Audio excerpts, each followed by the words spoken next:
One. All right, we are live. Hello, everybody. How's everybody doing? I'm here with another stream, another very interesting stream this time. And with me, as always, is Mahaden. So, how are you doing, Mahaden? I'm great. I'm great. I just thought we need to do another stream, especially in light of a new up and coming revolution that's occurring within Islamic circles. I think I might be overstating stating things, but apparently a very well known, famous British Muslim apologist known as Ali Dawah has come out and confessed that there is no scientific miracle in the Quran. In other words, the very popularized, very well renowned 1990s, early millennium, and throughout piece of evidence for Islam that substantiates Islam is like the divine, sacred belief that came from God, because God blessed the Prophet Muhammad with revolutionary knowledge for his time. Apparently, that's all wrong. It's all false, according to Ali Dawah, and that's a big, big confession. So I thought the public might want to know about this. Yeah. Yeah, Mahaden, just wanted to, just wanted to talk about the whole history of this thing, basically. Mm-hmm. So this, where did this scientific miracle thing originate from? Basically, is the thing. So this is a very recent, concept, by the way, within the even within the Islamic circles, basically, and it was probably somewhere around like I'm not quite sure, mid 19th century, probably like late 19th century or something like that. So one Mm-hmm. of the most prominent proponents, I think, almost everybody who was, listened to our stream, or maybe some other, ex-Muslim guys stream, is very well aware. Or even the Muslim apologists, those guys that have listened to those Muslim apologists, is pretty well aware of. One of the guys who's very popular proponent of it is Zakir Naik, Dr. Zakir Naik, right? And Mm-hmm. but Mm-hmm. he got into this And by the way, Ahmed Didat. Ahmed Didat, yeah? exactly. That's Yeah. that's where exactly Mhm. I was gonna go. And He's a disciple of Ahmad. he's the He's a disciple predecessor, of yeah. Ahmad Didat, basically. Exactly, Zakir yeah. Naik He's the is the progenitor, the yeah. child, the birth child. Yeah. Yeah. So Yeah. Zakir Naik is as a disciple of Ahmad Didat, and Ahmad Didat basically is of Indian origin, but belongs to Mhm. some part of Africa. My best guess is probably South Africa, but I could be Mhm. wrong. But somewhere around in Africa, but he's of Indian ancestry, basically. Mhm. But Mhm. so these ideas got very popular, and even before that, probably in the 19th century, some of these Orientalists who were going through the Quran, and they found, and they were told that these translations were, they were given some very vague translations, in which they thought, okay, these verses sound like as if there is scientific knowledge within those. I think Mahadin has dropped out, so we'll wait for Mahadin to join it. But in the meanwhile, I'll just continue with what I was talking about. So these Orientalists read the Quran, and then they were told the translations that these certain verses sound very uh, to be alluding to some scientific knowledge, basically, and uh, that was then popularized as that these were the predictions, or these were this is the knowledge that Quran had even before these scientific discoveries were made, basically. So that's where this originated, and then there were quite a few verses that were reinterpreted or interpreted in a certain way that that were taken as scientific miracles, basically. So what we're gonna do is we're gonna okay, Madan is back. So let me see I if assume you continue to talk. Madan, you were dropped out. Did you realize that? I did realize it, yeah. I did. Yeah. Did you So continue talking? yeah, I was talking about the whole thing, where it Mm. started. So I'll just shortly talk about it again. And I was saying that these Orientalists, when they read the Quran, and then they found these certain vague verses which kind of alluded to scientific knowledge in a certain sense, and then they looked at the current or past science, and they thought that those verses were alluding to the scientific knowledge that is present today. And then it was kind of thought that how could somebody from the 7th century know this much to allude to a science basically of this, and this couldn't have been done without any divine intervention. Basically, that was the idea that was Yeah. popularized. So let me, Philo, let me ask you something. Let's make this a bit more visual. Yeah. Let's pull up the scientific miracles argument by Zakir Naik. Right. Let's Right. just pull one up. Yeah, and then we'll move to Ali Dawah's video. How about Right, that? right. Okay, Yeah. let's see. Yeah. Let's pull out one of the scientific miracles argument. Okay, give me just a little Mm. bit of time to do something like that.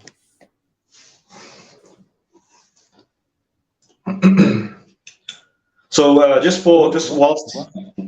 sorry, go on. Sorry, Martin. Go ahead. Go ahead. No, whilst you do that, let me just reiterate what you've just said as well. Yeah, basically, the scientific miracles argument, when I was growing up, that's all I heard in the mosques and so on. That was the case for Islam, the primary case. The first go to.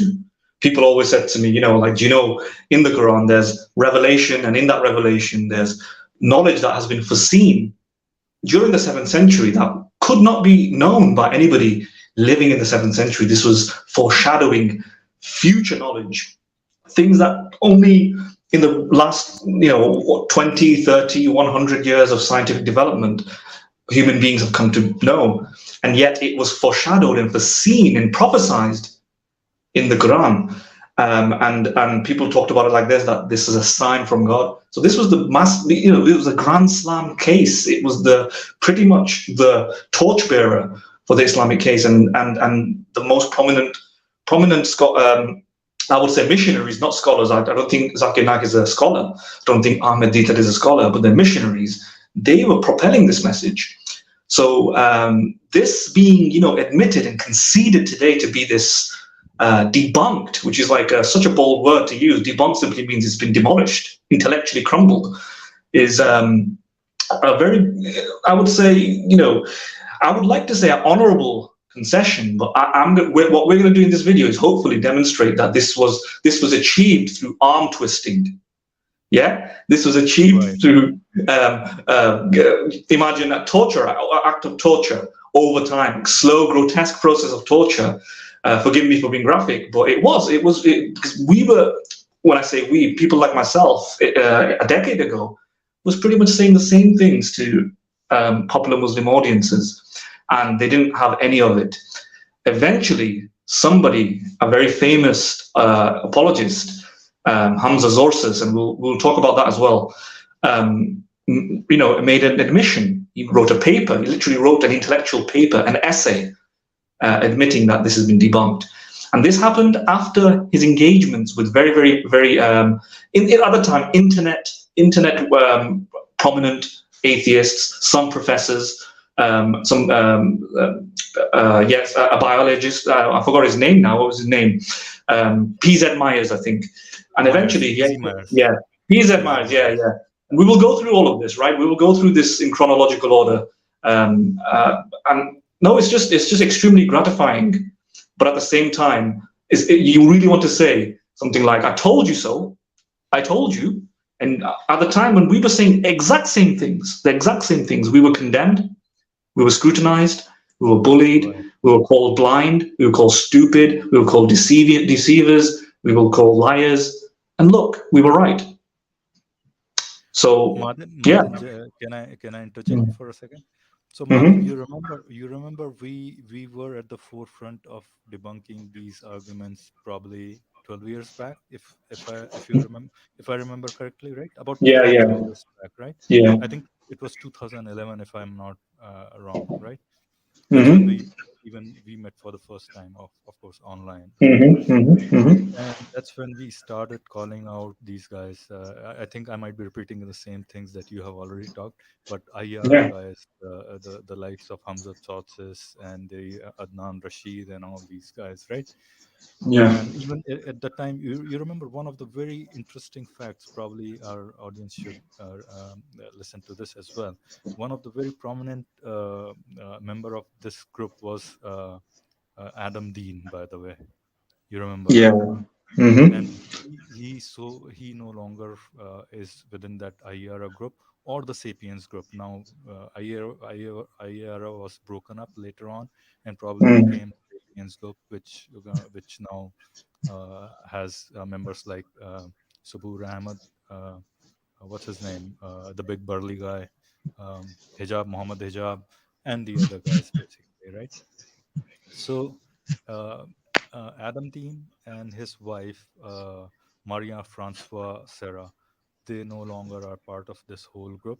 But anyways, let's not stray away from this topic. I made the Yeah. stream public, So so Khalid, let's have a quick look. Let's have a quick look of the original scientific. I'm gonna add Yeah. Khali Pulao as well. He's well Okay. versed in the Quranic material. So Mm. oh, what happened to Kylie? Kylie, you dropped down. I tried to add you and then you dropped out, or maybe I clicked the cancel button. If that was a cancel button, it was a mistake. Please join back. Have you got the video ready? Just I suggest we start the video whilst we wait for him because it'll just speed up the process. Yeah, yeah, yeah. Yeah. Yeah. I'll Let start him it. come when he needs to. Yeah. Yeah, If I I'll drop start. out, my screen is doing some weird stuff. If I drop out, I'll be back. Don't worry about me. Yeah. Just continue the Yeah, show must continue. The show I've, must continue. Yeah. yeah, I found. All right, Kylie, bye. Welcome. How are you, KP? Hello, KP. Hi, hi Martin. Hi Philo. Mm-hmm. How are How are you you, guys? Kylie? So All good. this is the I'm topic good. that you love, right? You'll love to talk about. Okay. Absolutely. Okay. Absolutely. So anytime you want to stop me, interject. Sure, sure. I'll interject only when I feel that I have a very good point to make. Otherwise, you guys continue. I don't want to interrupt too much. Okay, okay, not a problem. Continue. Cosmic Inquirer, you can join as well if you want, if you have good points to make. But we want to make this stream run smoothly and faster. So, please join if you have some good points, right? I'll run that video. Yeah, run the video. Run the video. The show must continue. You see, irrespective of what's going on in the background. 300 miracles which our beloved prophet did. But the miracle which we boast about is, it is a glorious Quran. This is the miracle of Islam. All the other All right. So miracles. this is not the Why- maybe this is not the video that.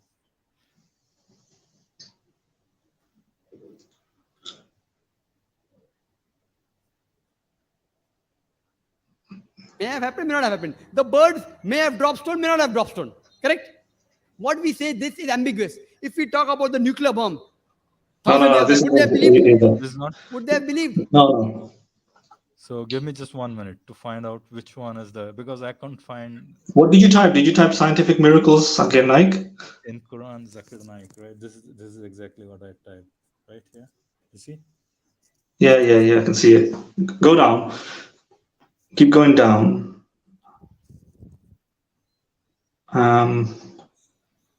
Is this More. No. Keep going down. He looks very young in the video. That would be the one. Keep going down. Has he taken it off? He should not have. Is this one the Quran in the modern science and Hindi Urdu by Zakir Naik? Maybe. मेरे मोहतरम बुजुर्गों और मेरे अजीज भाई तो जाहिर है इस उर्दू या Hindi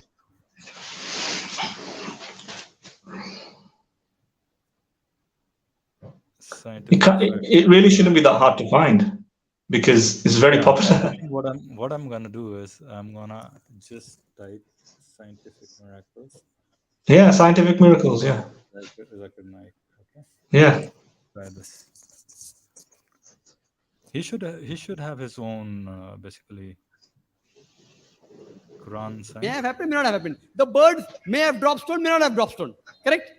Let's What we listen say, to it this a is little bit ambiguous. more. If Maybe we talk about the all nuclear we're bomb, looking for is 1,000 one years back, would they have example believed? of, Would the they have miracle believed? claim that They would he- have said this is nonsense, right or wrong. But today you and I believe or not? So this is a rebuttal by masked Arab, which we don't want to look at.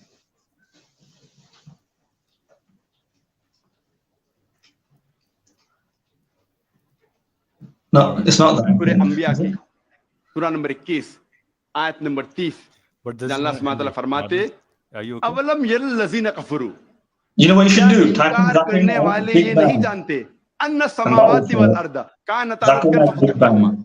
कि Okay, जमीन yeah, let's try that. Yeah, because I remember he had a video about that.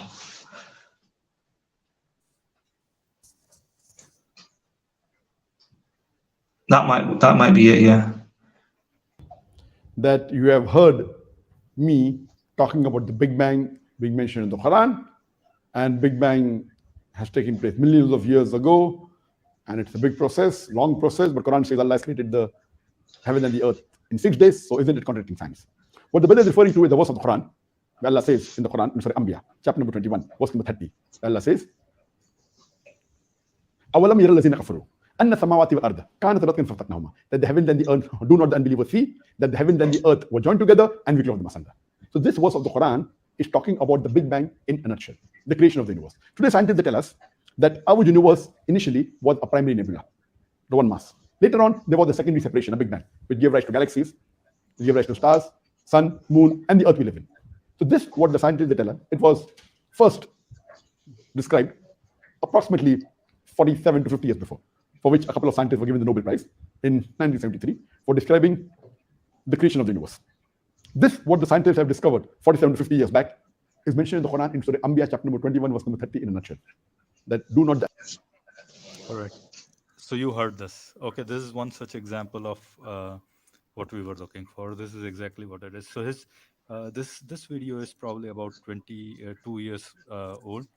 His stance has not changed. So he's really firm on his belief that these verses really talk about scientific miracles, basically, or these verses allude to at least science. And that these verses were written like so long back that they couldn't have come by by a person, but only by a divine revelation, right? So now where is the problem here? There are a couple of problems. If you have to analyze these things, you have to analyze it step by step. First thing first, whatever is said, does it mean exactly what he's saying? So we'll have to go into that as well. But one thing you have to see is was this a knowledge known before 7th century or not? And third thing, what is science telling us? What is Dr. Zakir Naik is talking about primary nebula? I'm not quite sure I haven't heard any scientists saying that about the whatever the singularity was a primary nebula. To be honest, me too. Whenever I've read about the Big Bang, there's, the only person that I heard the primary nebula from was Zakir Naik himself. So he clearly knows something that most scientists don't know about the early beginnings of the universe. But basically, he might be right, but it's not a commonplace language to use right now. So whatever's been the case regarding early universe beginnings, primary nebula, that sort of language isn't used anymore, as far as I know.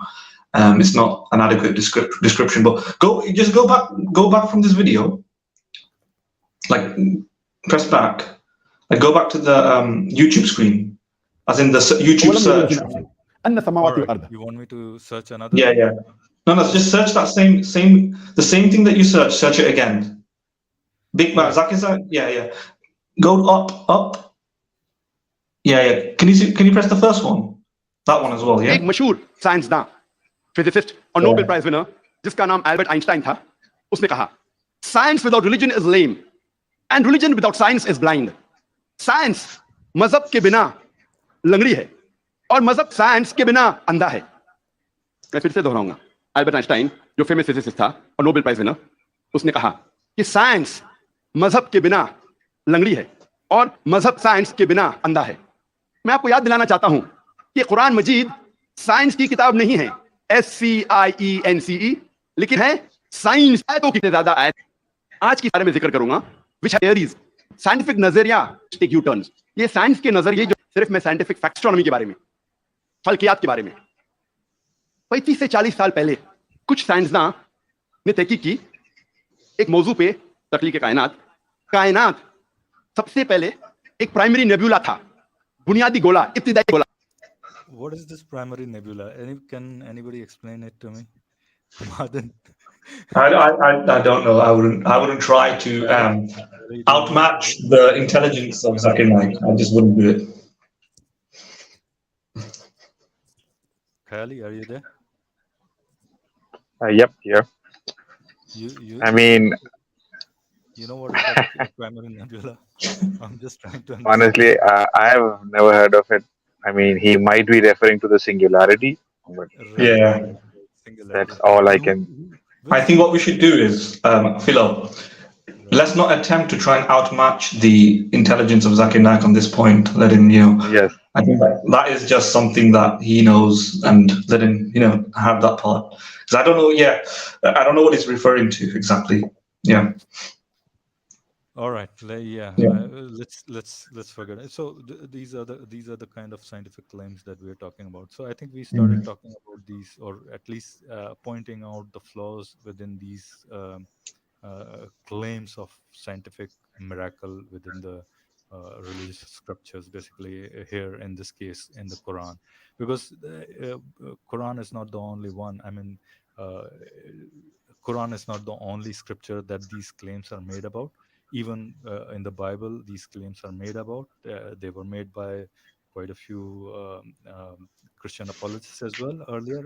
I think there was a famous apologist whose name I'm forgetting. Martin, if you remember, you can point me to. I think Dr. Zakir Naik had a debate with him as well, somewhere around 2007 or 8, something like that.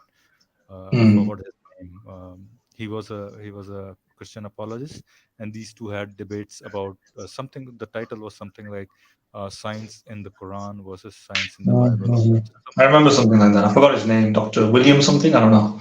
Yes, Yeah. Dr. William something, right?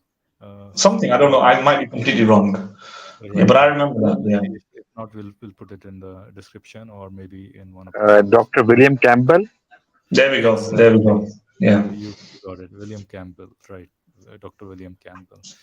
Thank you, Kelly. So these claims are being made now. The methodology to figure out whether they are right about this or wrong about it has to be whether it was a claim known to the scientists of earlier era, basically. So there is a long history of scientific investigation within the Egyptian community, within the Sumerian community, within the Greek community, and then later on in the Byzantine and Roman community, right?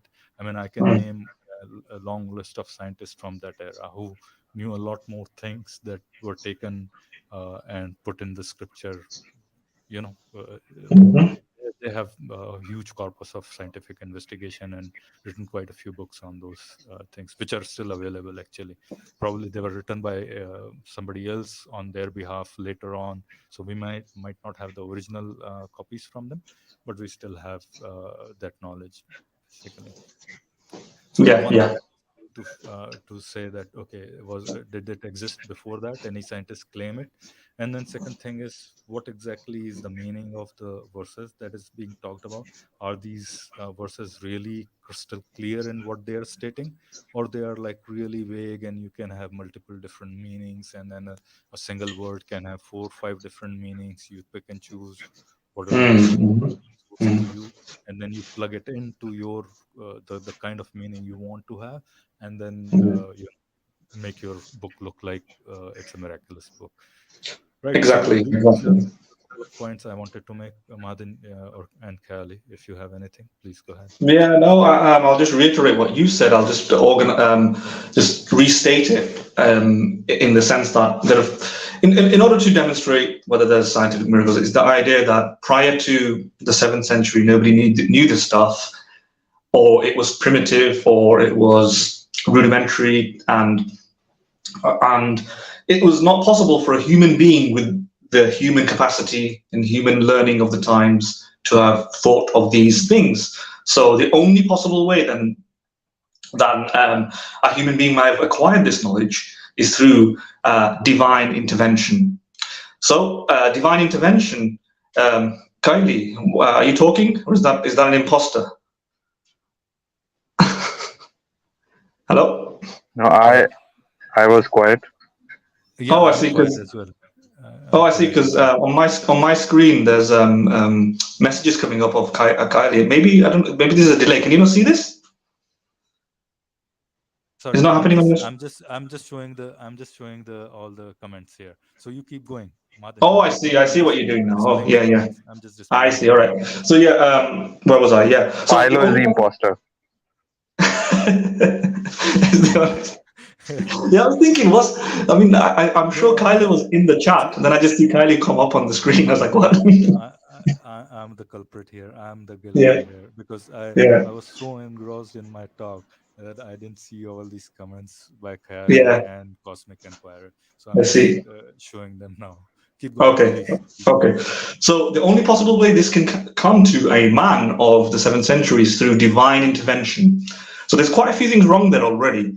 Why should we assume that only divine intervention, right, can do that? There could be other possible explanations. So even if we thought that there is this newfound, novel, revolutionary knowledge that no human being would have been able to absorb or understand or comprehend at the time, is the only other possible way to explain this is divine intervention?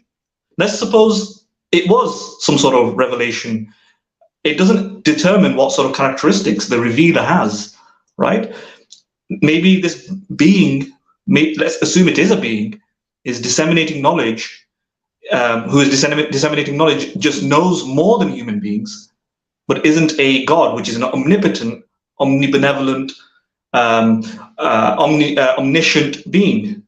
How do we know he has that triad, those tripartite of characteristics?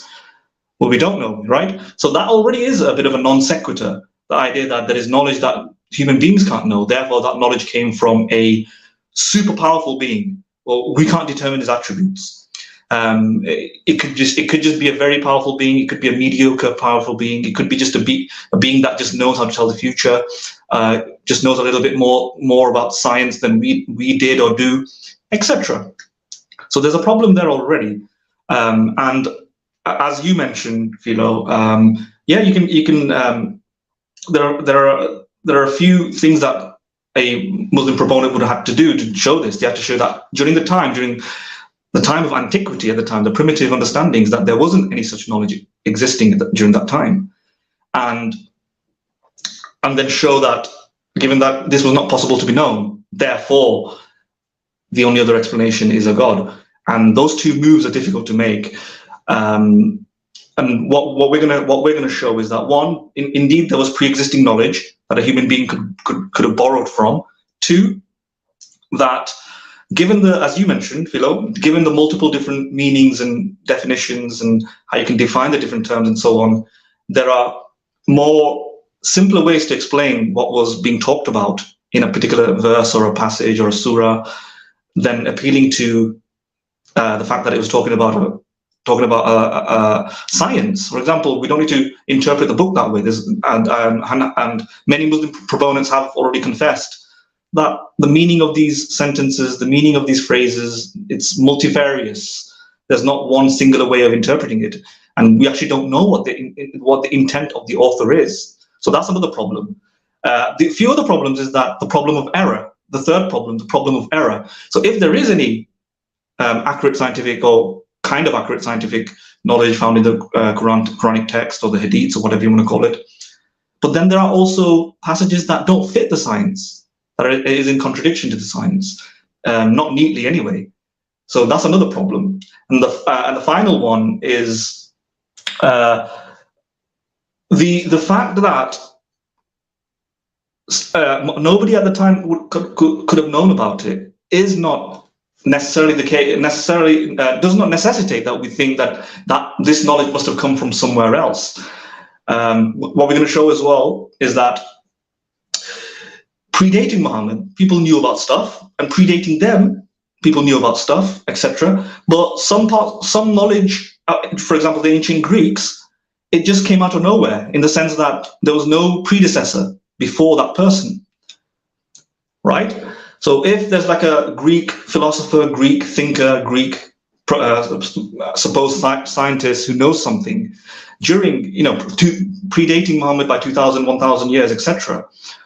If there's no other knowledge about that particular thing that they're talking about before that particular Greek figure, does that mean he was inspired by God? Does that mean that God came and communicated to him? Let me just quickly give one example. That's a very valid point, Madan. That's a very, very strong point, right? Yeah, exactly. Not too many people think about that point, right? Yeah, true. Please go ahead. Exactly. I mean, because they had made also innovative, groundbreaking, earth-shattering breakthroughs that you could actually make the same claim. I'll just give one away for now. Democritus and the atom, right? Democritus thought the atom, there was this irreducible substance that cannot be reduced further. That all and everything, all of matter reduces this one substance, and it can't be reduced further than that. And he called that the atom. Right. Yeah, and that pretty much holds today. The atomic theory. Sorry, go on. Yeah, just want to make a small point. Now, whereas Democritus was perfectly fine in defining whatever he was saying. I mean, when you think about Democritus' theory about atom, he's perfectly right in saying that, okay, everything is made up of small elements which are called atoms. But did he really define that term? And this is exactly the same problem that anyone who believes in miraculous nature of the Quran gets into, right?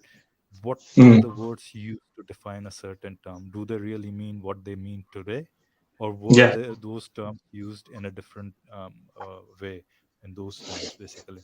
And one thing I would like to make, and Khayali can correct me on this as well. If you look at Quran, the Quran is made up of roughly about 2,000 Arabic words and its derivatives.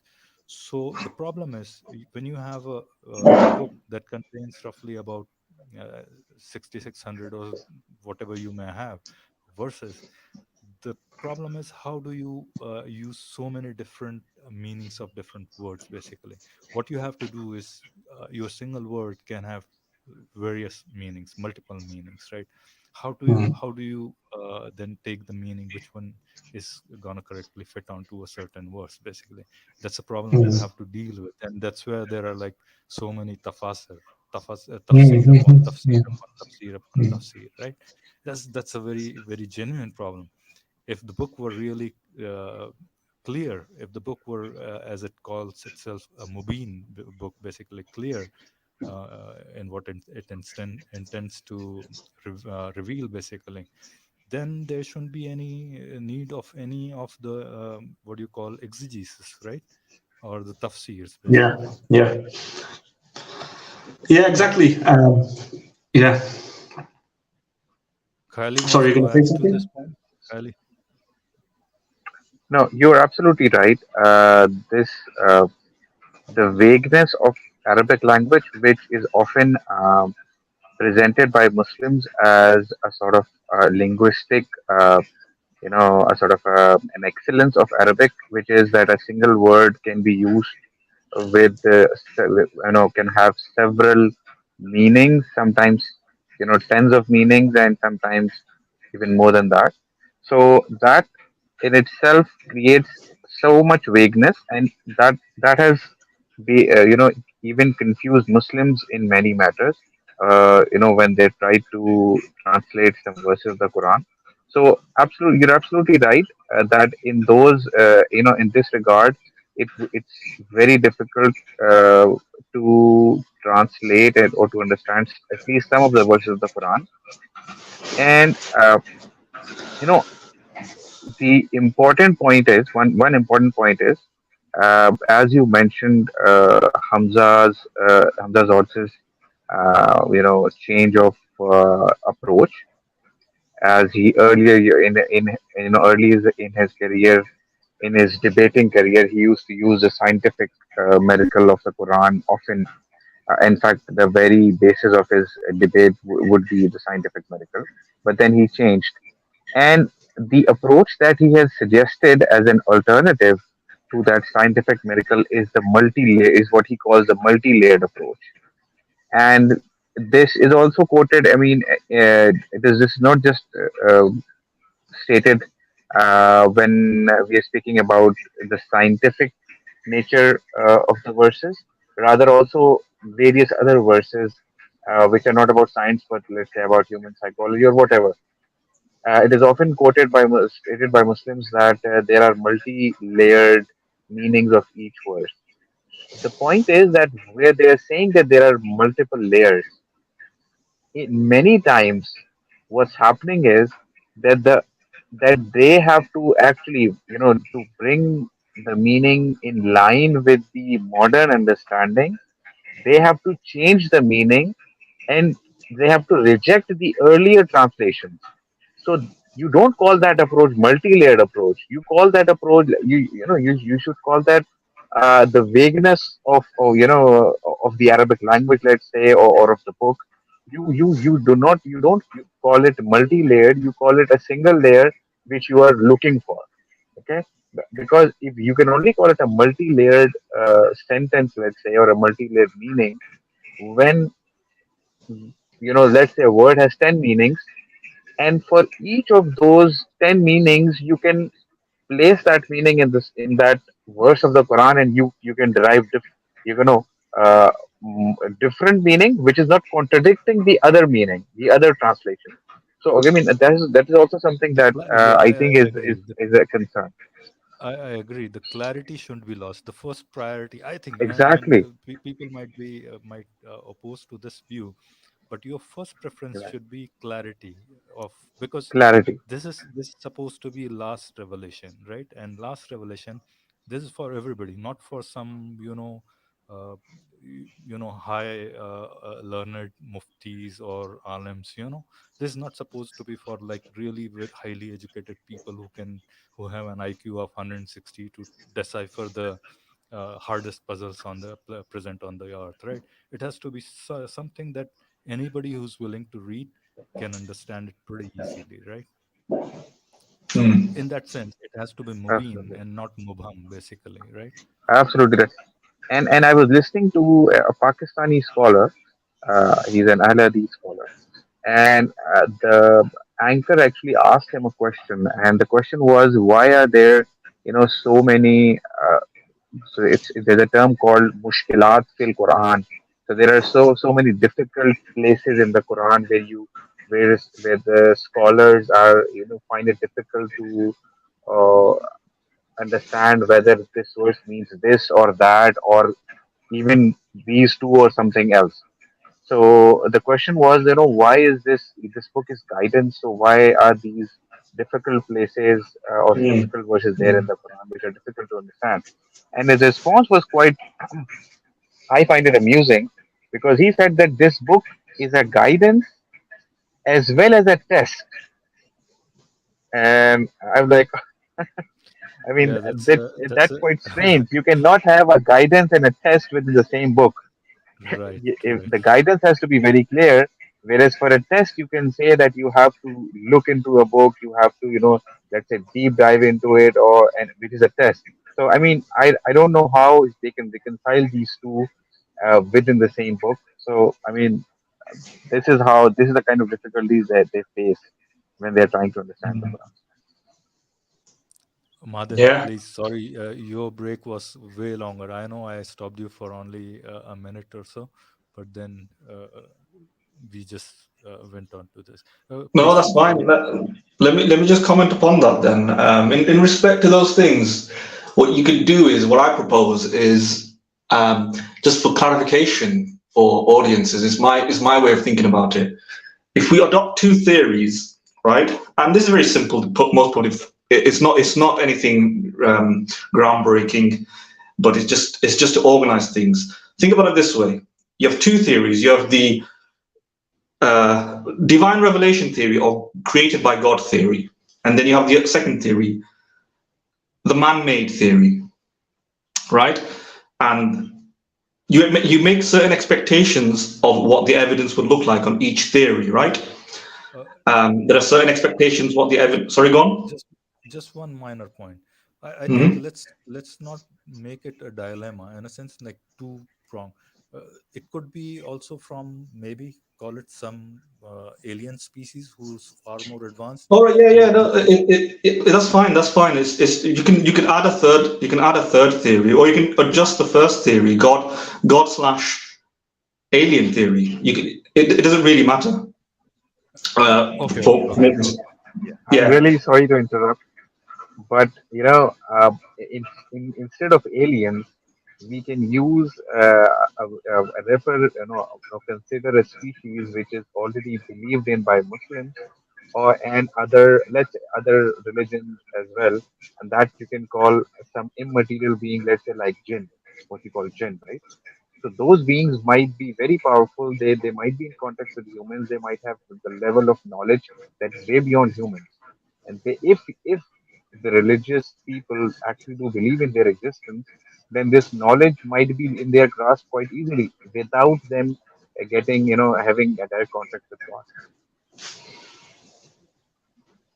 This understanding is only applicable for the people who believe in some sort of an immaterial or a different kind of beings besides human, but not for the secular person. Right. So that includes anything, including jinns, aliens, and a divine being, a supernatural being, right? So we're clubbing them all together, basically. Is that true, Kali? That's what you're saying, right? Right, absolutely. Yeah, you can put all of that into one theory, but technically, if you're going to add so many different ones, you can make different theories. But let's just, for simplicity's sake, compare the God theory with man theory. Reason being, it's enough to make the point here, if you know what I mean. Because those are the genuinely two competing theories on the table. And most theories don't require you to exhaust, like even in science, you don't need to exhaust every possibility, right? You might have two or three major competing theories, and the other theories are just you can pretty much find out if you, for example, find the faults with the God theory, you can stretch the same faults to the other theories as well. So, and for the purpose of this conversation, if you find the faults with the God theory, if there's issues with the God theory, you can find it similarly applicable to other supernatural being theories. And the reason I'll say that is because I'll just keep it very simple. What kind of evidence do we expect if the Quran was made by a man, authored by a man? And what sort of evidence should we expect if the Quran was authored by a god or a similarly powerful supernatural being? Right now, right from the bat of it, it seems a little bit difficult to have a general expectation what God would predict. Reason being, exactly. It's vague. Yeah. God is a really bad theory. That's one of the first things. If you listen to a physicist called Sean Carroll, he's written a book on this, and he talks about and articulates why God as a theory is a very, very bad theory, because we don't know what it exactly predicts, right? You can make arguments that it predicts one thing over another thing, but it's so vague and so broad that it might cover all sorts of data, right? On the other hand, the man-made theory, we kind of know what sort of data it might predict, because we have man, we know the abilities of man, we know the fragilities of man, we know the ego, the psychology of man, what the types of things men like to do and can do, and the sort of effects men produce, and therefore we can identify most of the time easily the type of evidence that is signaling that this is from a man. For example, if there's a murder on the street, we know quite well, due to the frequency of events that we've observed, that men commit murder. If somebody proposed that an alien did the murder, right, that's clearly not the right type of evidence that we would expect. Reason being, we've never seen any aliens commit murder. It could be the case that aliens might commit murder, but we've not seen any aliens commit a murder, right? Most murders, at least on Earth, that we see, if somebody said, well, an alien did it, that would be the least acceptable theory. It would be laughed out, whereas we kind of know pretty much sure, if not an animal, if the murder scene contains like footsteps, a knife, it's very likely to be another human being who killed this person. And that's the kind of approach that I want to take with the Quran. Like, what are the type of things that we should expect if the Quran was man-made? So in light of what Kylie said, right, vagueness, is this something that we would expect man to do?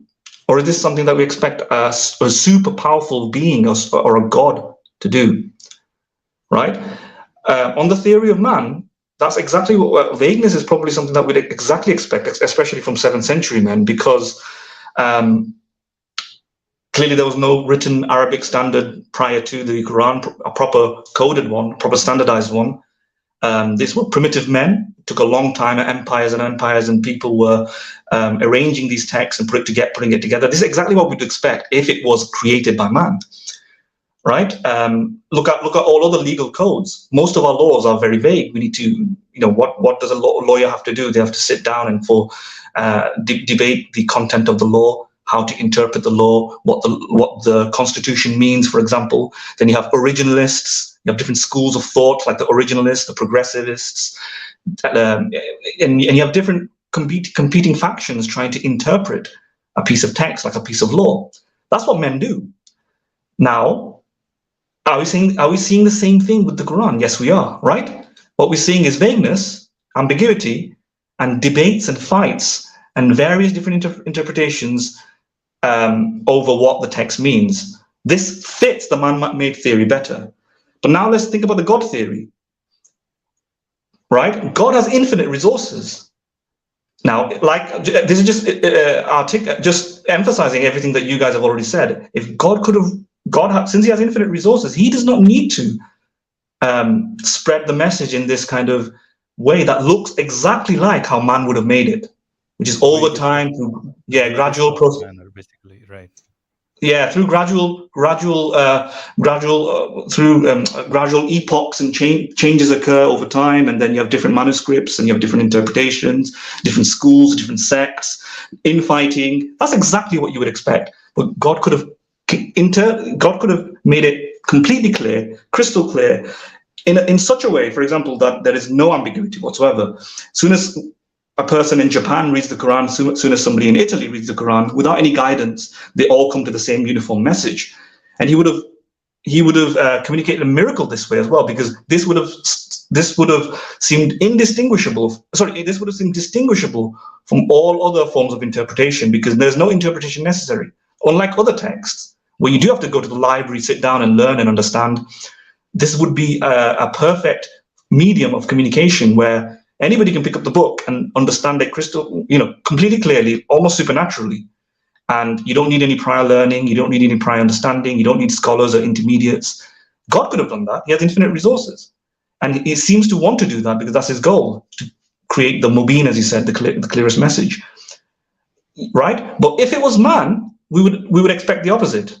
We would expect the reality of what we see today. So which theory fits better to explain it? And I would submit it's the man-made theory. Right. Yeah. And Madin just wanted to add a few points to what you said. Perfectly fine points made. But one of the things that about the Quran, right? I mean, one of the things to see what is the Bayesian probability, right? I mean, you use Bayesian probability. Historians just there, I kind of just did there as well, but I didn't want to talk about it like that. So maybe we'll tackle Bayesian probability later on, and maybe we'll include even the Bible in that. And so I just wanted to touch upon it basically. So what Bayesian probability states is the probability of an event is based on the a priori knowledge about that event, basically. I mean, I'm crudely stating this. So once we are doing a proper stream on it, I'll give a proper definition. But basically, so the a priori knowledge about a book, books are written by humans, right? This is a huge knowledge, right? This is an a priori knowledge. So for Bayesian probability of a book to be written by a certain supernatural being, you have to keep Mm, that Bayesian probability or the a priori knowledge uh, in consideration. So for it mm. to be proven by a divine being, you'll have to bring a huge amount of evidence, basically, right? So Yeah. that's how the Bayesian probability works, basically. Yeah, yeah. I was avoiding using language like that simply because I don't want to bore the audience. Plus, it is kind of technical, and I wanted to make it nice and neat. If you know what I mean, a very Right, right. simple. It's an intuitive. What I'm doing is a very intuitive, non-formal usage of Bayesian reasoning, and it's Right, just the right, basis of statistics and the basis of science as well. That's how science operates, right? right, right, Based on theories, which theory does the data fit better?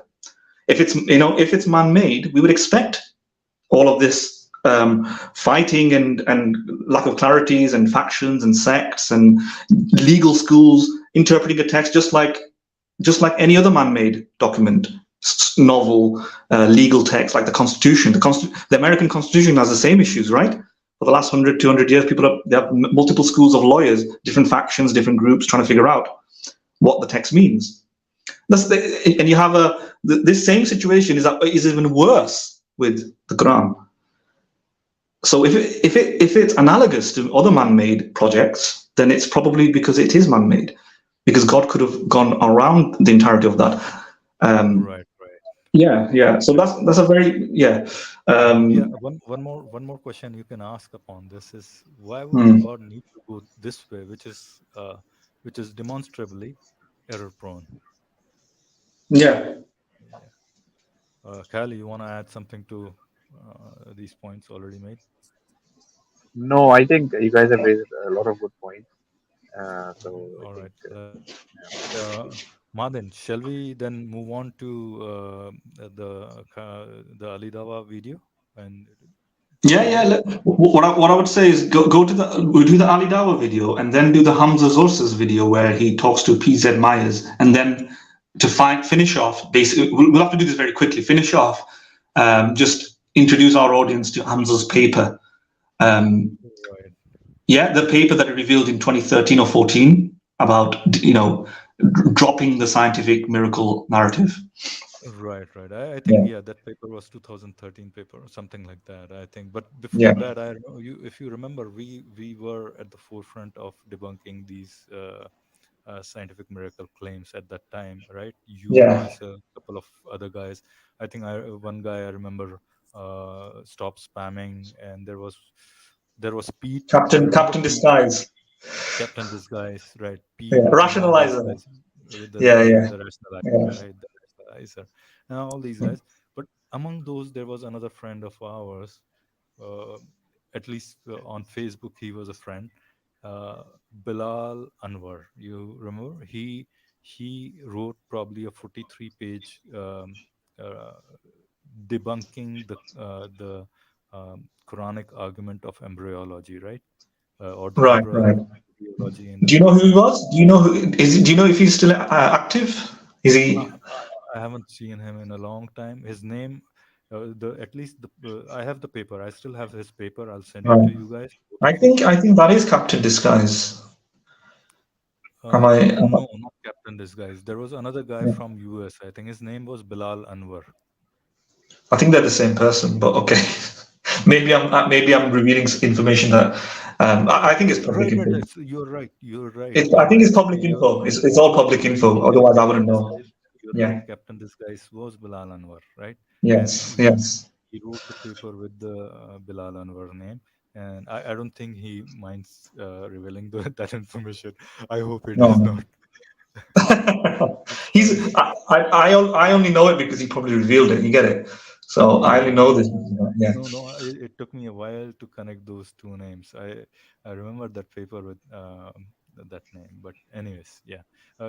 Khayali, you came across that paper or not? I don't think I'm not quite sure if you came across that paper. So I haven't read his paper, but what I have, uh, I mean, checked out is his video on this topic. So he made a Okay, video okay. with his fellow Imran Hussain on this particular topic that there are no scientific miracles in the Quran. So he Right, made there were particularly two videos that he made on this topic, and I think it's around at least 4 years old video. So right.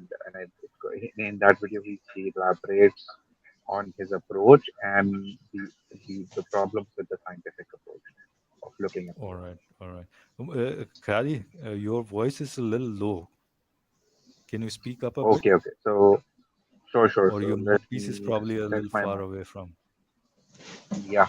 So let me try to set this. Is it better now? Yep, much better, Hello? much better. Okay. Yes, Great. definitely, much better. It's a bit crackly. That's the issue. It's a bit crackly and croaky. And are you using Is a it still Speak, yeah, say something just and then we'll say see. something? Yeah, is it still crackling or I is think it it's better now? improved a bit. Very slight Yeah. bit, but it's much better now. It's much better now. Hmm. Okay. All right. Okay. Let's put that video now, okay? Yeah.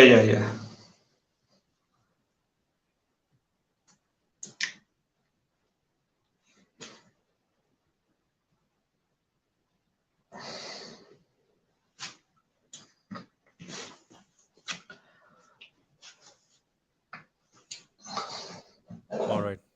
Madan, here's your favorite apologist. Here's everybody's favorite apologist, right? We are You proud know, of you, Madan. he's more popular than Hamza's horses. Uh, he's, Do you know I that? think, sorry, Strangely, yes. He's Strangely, that's more true. popular than Hamza's horses. yeah, he's more popular than almost every much better philosophically oriented apologist, basically. So among these four, and That's ridiculous. this is my subjective opinion, but among all these guys, the one guy that I find to be much more serious and whom I want to listen to is Subur Ahmed. I think, right? He seems to be a slight bit more sophisticated than all these other guys, I think. But Oh anyways, man, but I cannot bear Even with Sabur. Subur. Yeah. Even Subur, I He's think. Sabur. I cannot bear with Sabur. No, I mean the kind of logics that he gives. I mean he knows very well, and that's why I cannot bear with I cannot bear him because I think he deceives. So I mean yeah, I I whatever. mean, think see, I like Hamza's I horses. think you're right. I think Kyle is right because I think he's you can tell he's smart enough. He's smarter than the rest. But at the same Exactly. time, I can't imagine him saying the things that he says without knowing that it's wrong. He says things that are just completely silly. He kind of Absolutely. like what he says about evolution, that it's not a fact. It's just the things that he says. I don't want to talk about that in detail right now, but it's just wrong what he says about that. right. He can't learn philosophy of science and simultaneously say evolution is not an actual absolute fact. I think that is propaganda. Do you know that? I do think this is at some point somewhere he realized that he can't reconcile evolution with the Quran. So he just devised this kind of, he knew he can fool his audience. He devised this language to describe evolution as inductive, abductive, provisional, tentative science, and therefore not tantamount to an absolute fact. And Right. I do agree with both of you, but somehow, I mean, all the others come out.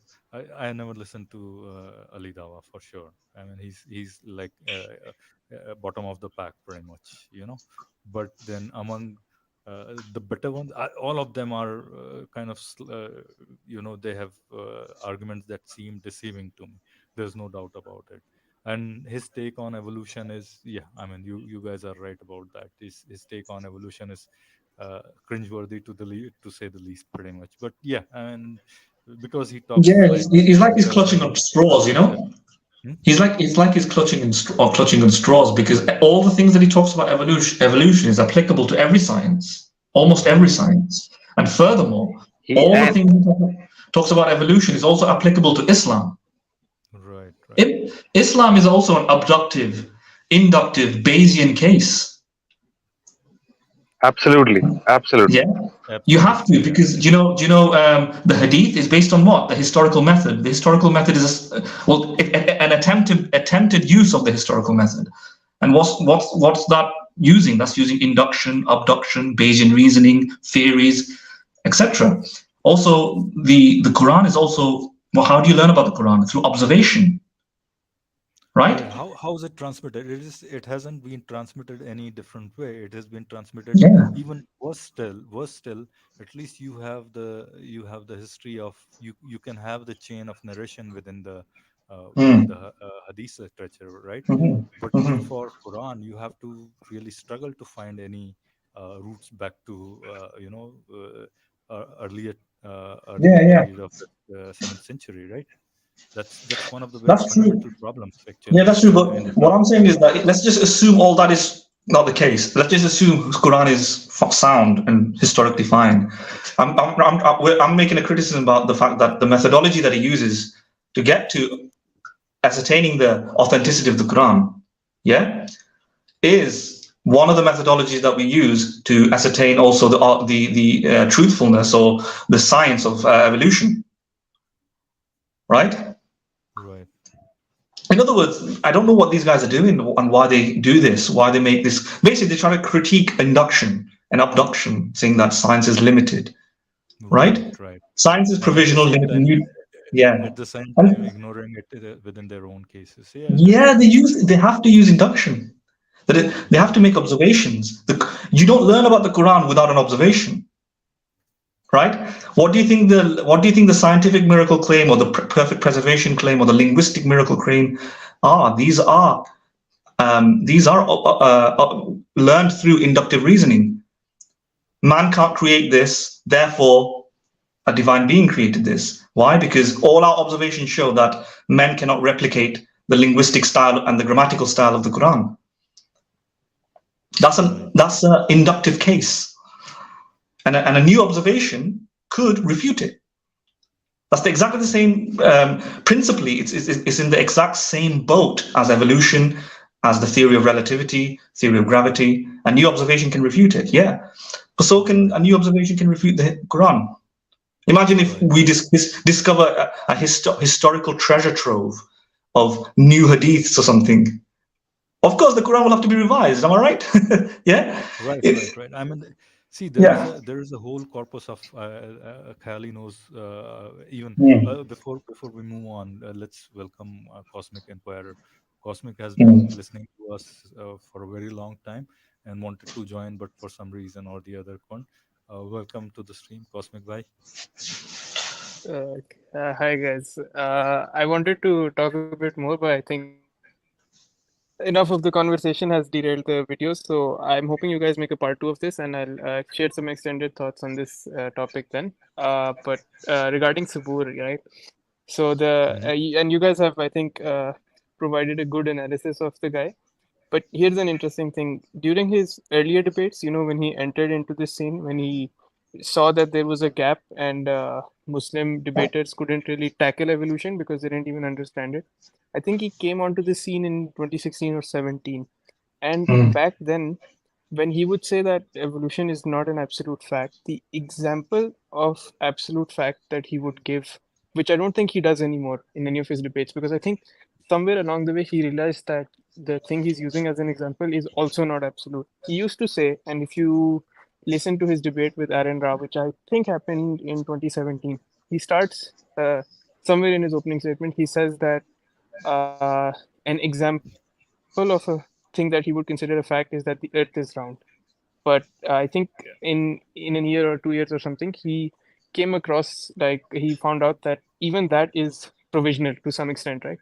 I Yeah. mean, we can be like Right. Right. 99.999% sure that the earth is not flat, but you can't be absolutely 100% certain, because, and the example I like to give here, and I believe I gave this on Haris Sultan's stream, which I think Khayali and we don't know about, is that Yeah. we Yeah. could Yeah. Yeah. Yeah. supposedly be living in a simulation, and whenever we Exactly. go to observe the shape of the earth, the people running the simulation trick us into thinking that it's not flat, right? And I don't think Right. Sabur uses it anymore. And I think someone should, challenge him. If evolution does not fit your definition of an absolute fact, you should tell us what fits his very specific definition of fact, because I don't think he talks about it.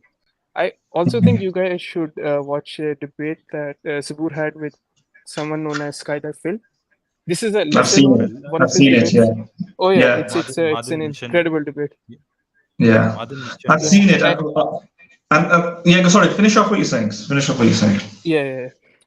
I'm just going to take another minute. I unfortunately have to go again, by hoping that next time. Okay. In that debate, the guy Skydive Phil, he has more of a background with physics, not biology, but he still did an excellent job with the biology. But he wanted to debate Sabur on the Kalam cosmological argument, right? Which Sabur believed that it was a deductive argument, therefore it's a sound way to prove God. But Skydive Phil mentioned how he refused to debate the Kalam cosmological argument.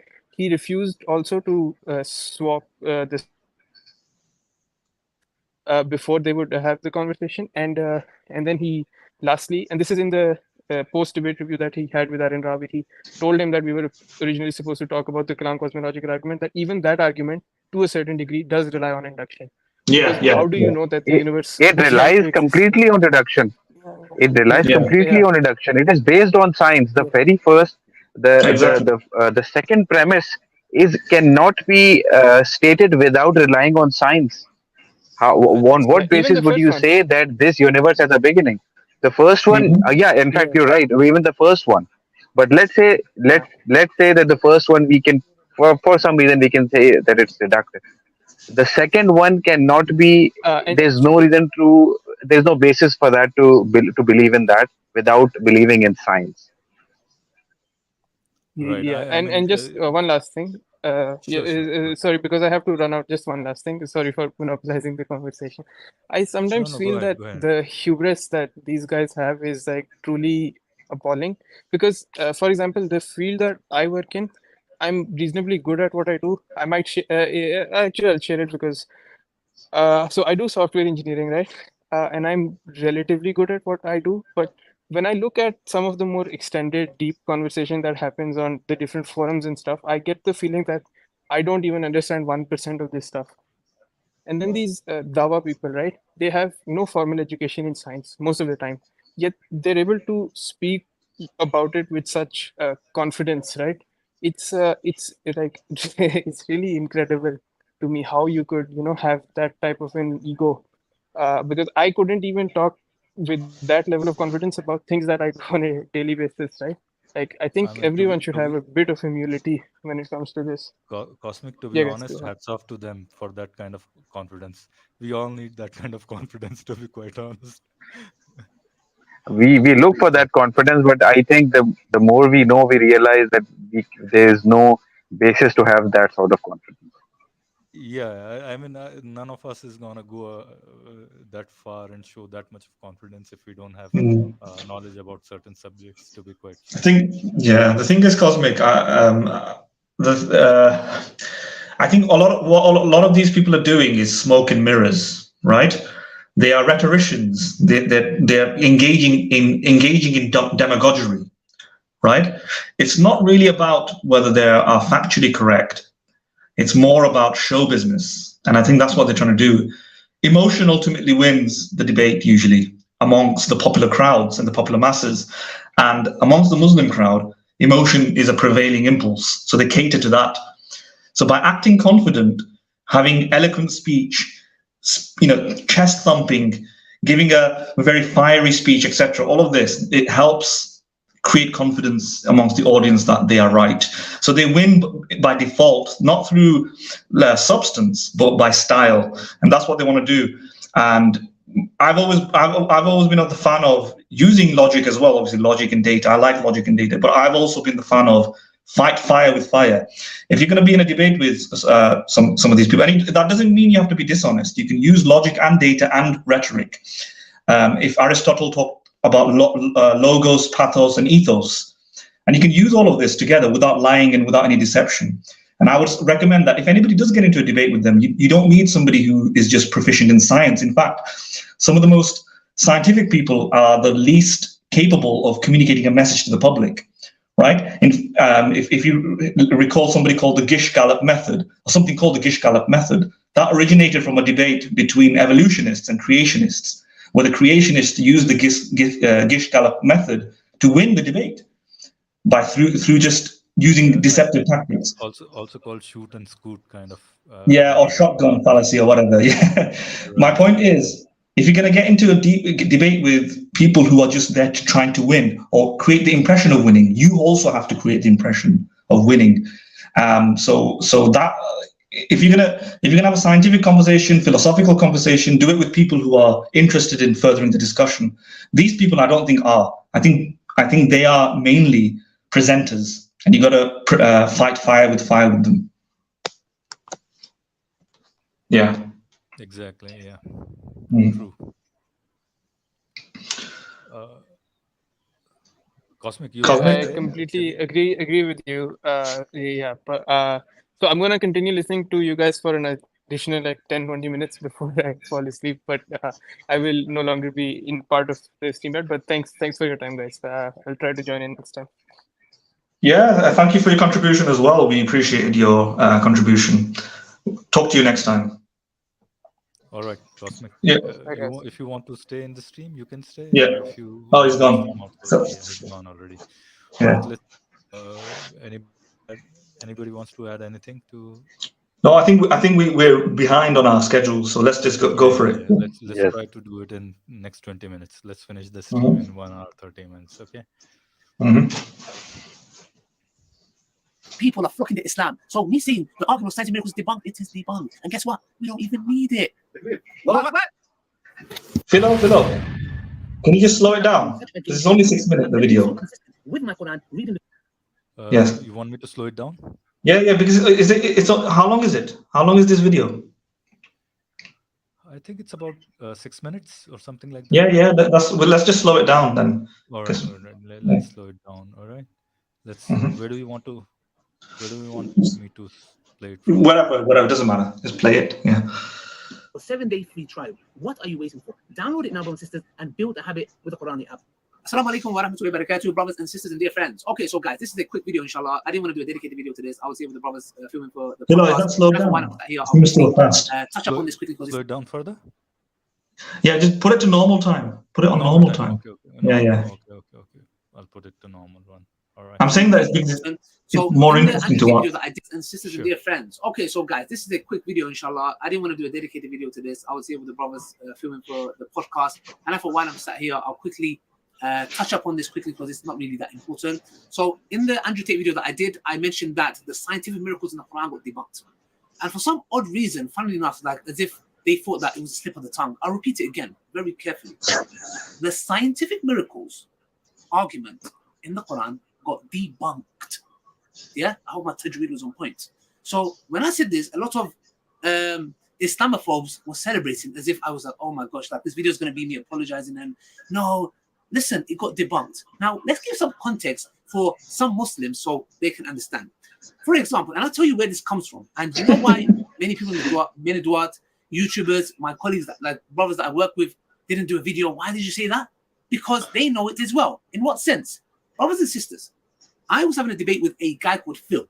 Yes? This guy is a scientist or whatever he is, for that matter. I was debating with him. And I can remember this very clearly a couple of years ago. And I took an ayat.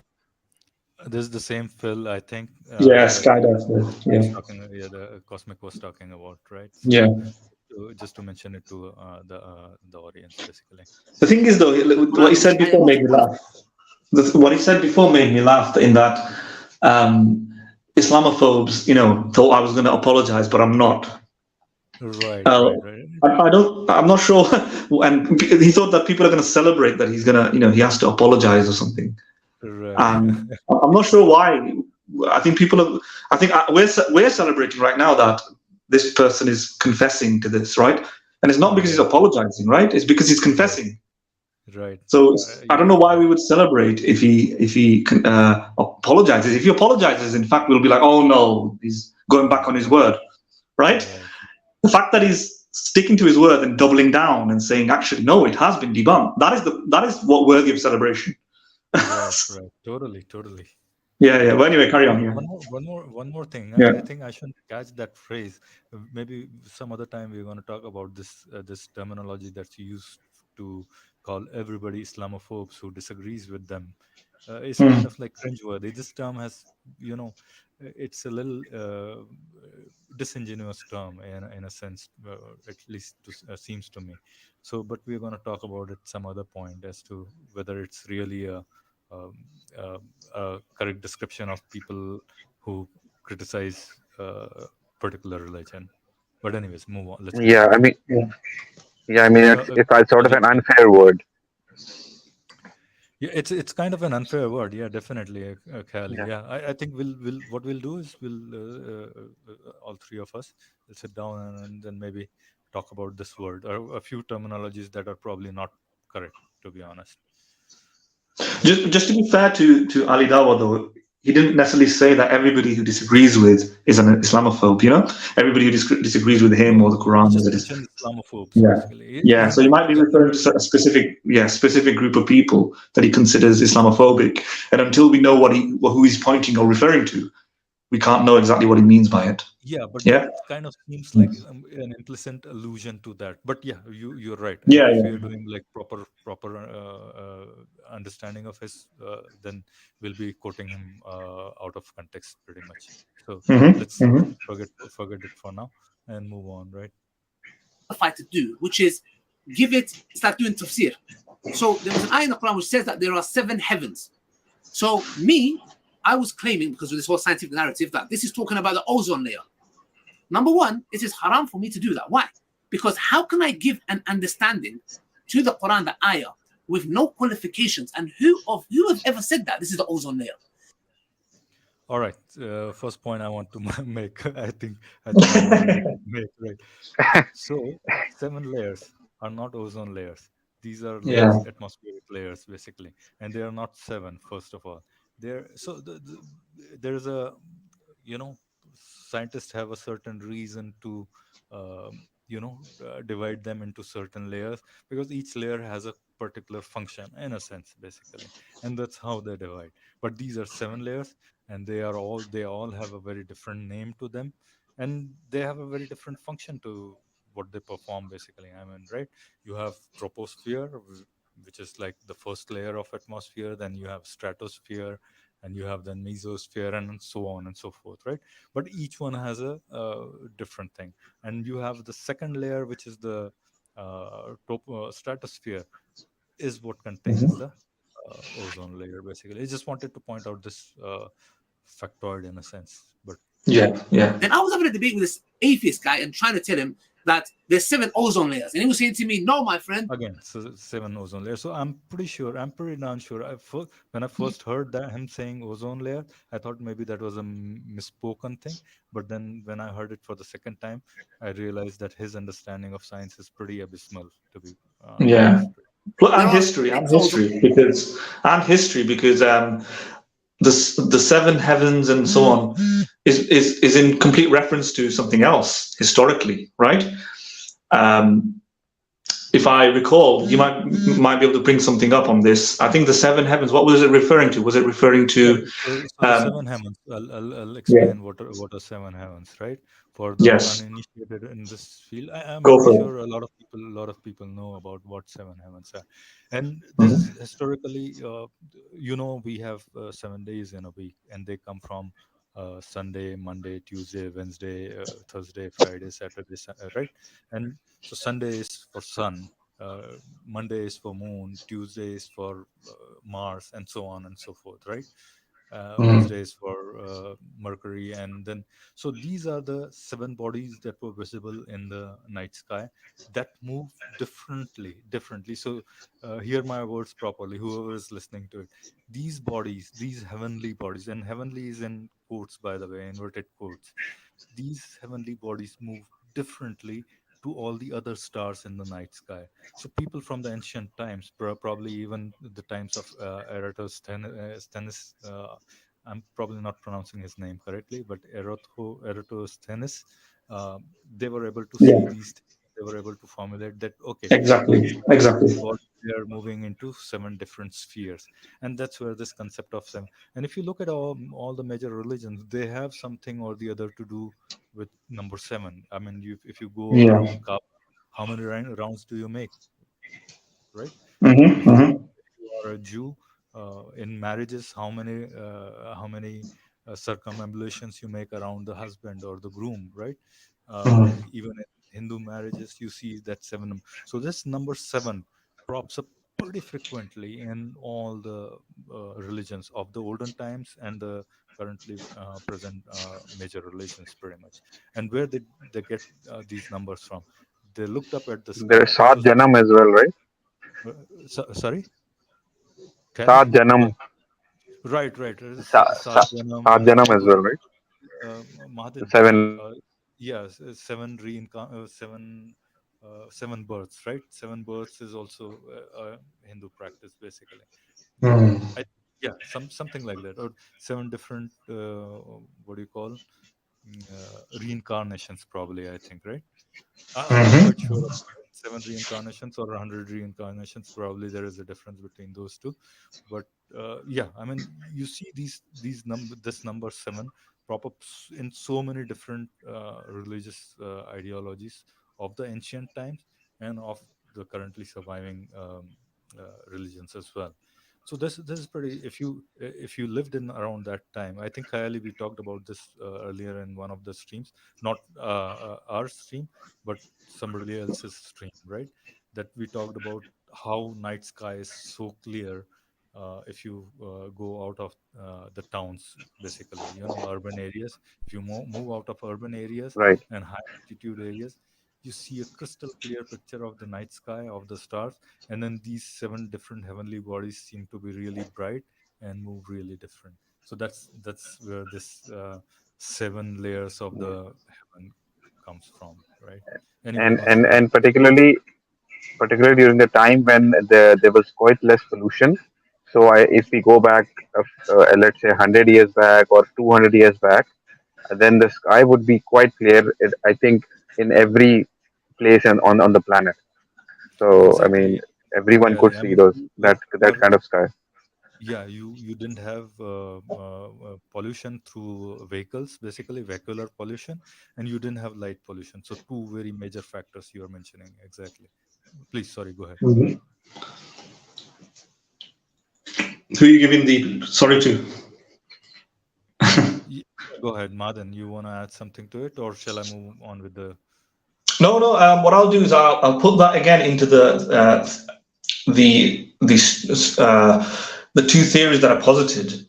Right. If this was revealed through God, right, why would he reuse and repurpose a pre-existing knowledge of the time that was floating around in the 7th century? Yeah, Right. to refer to these things.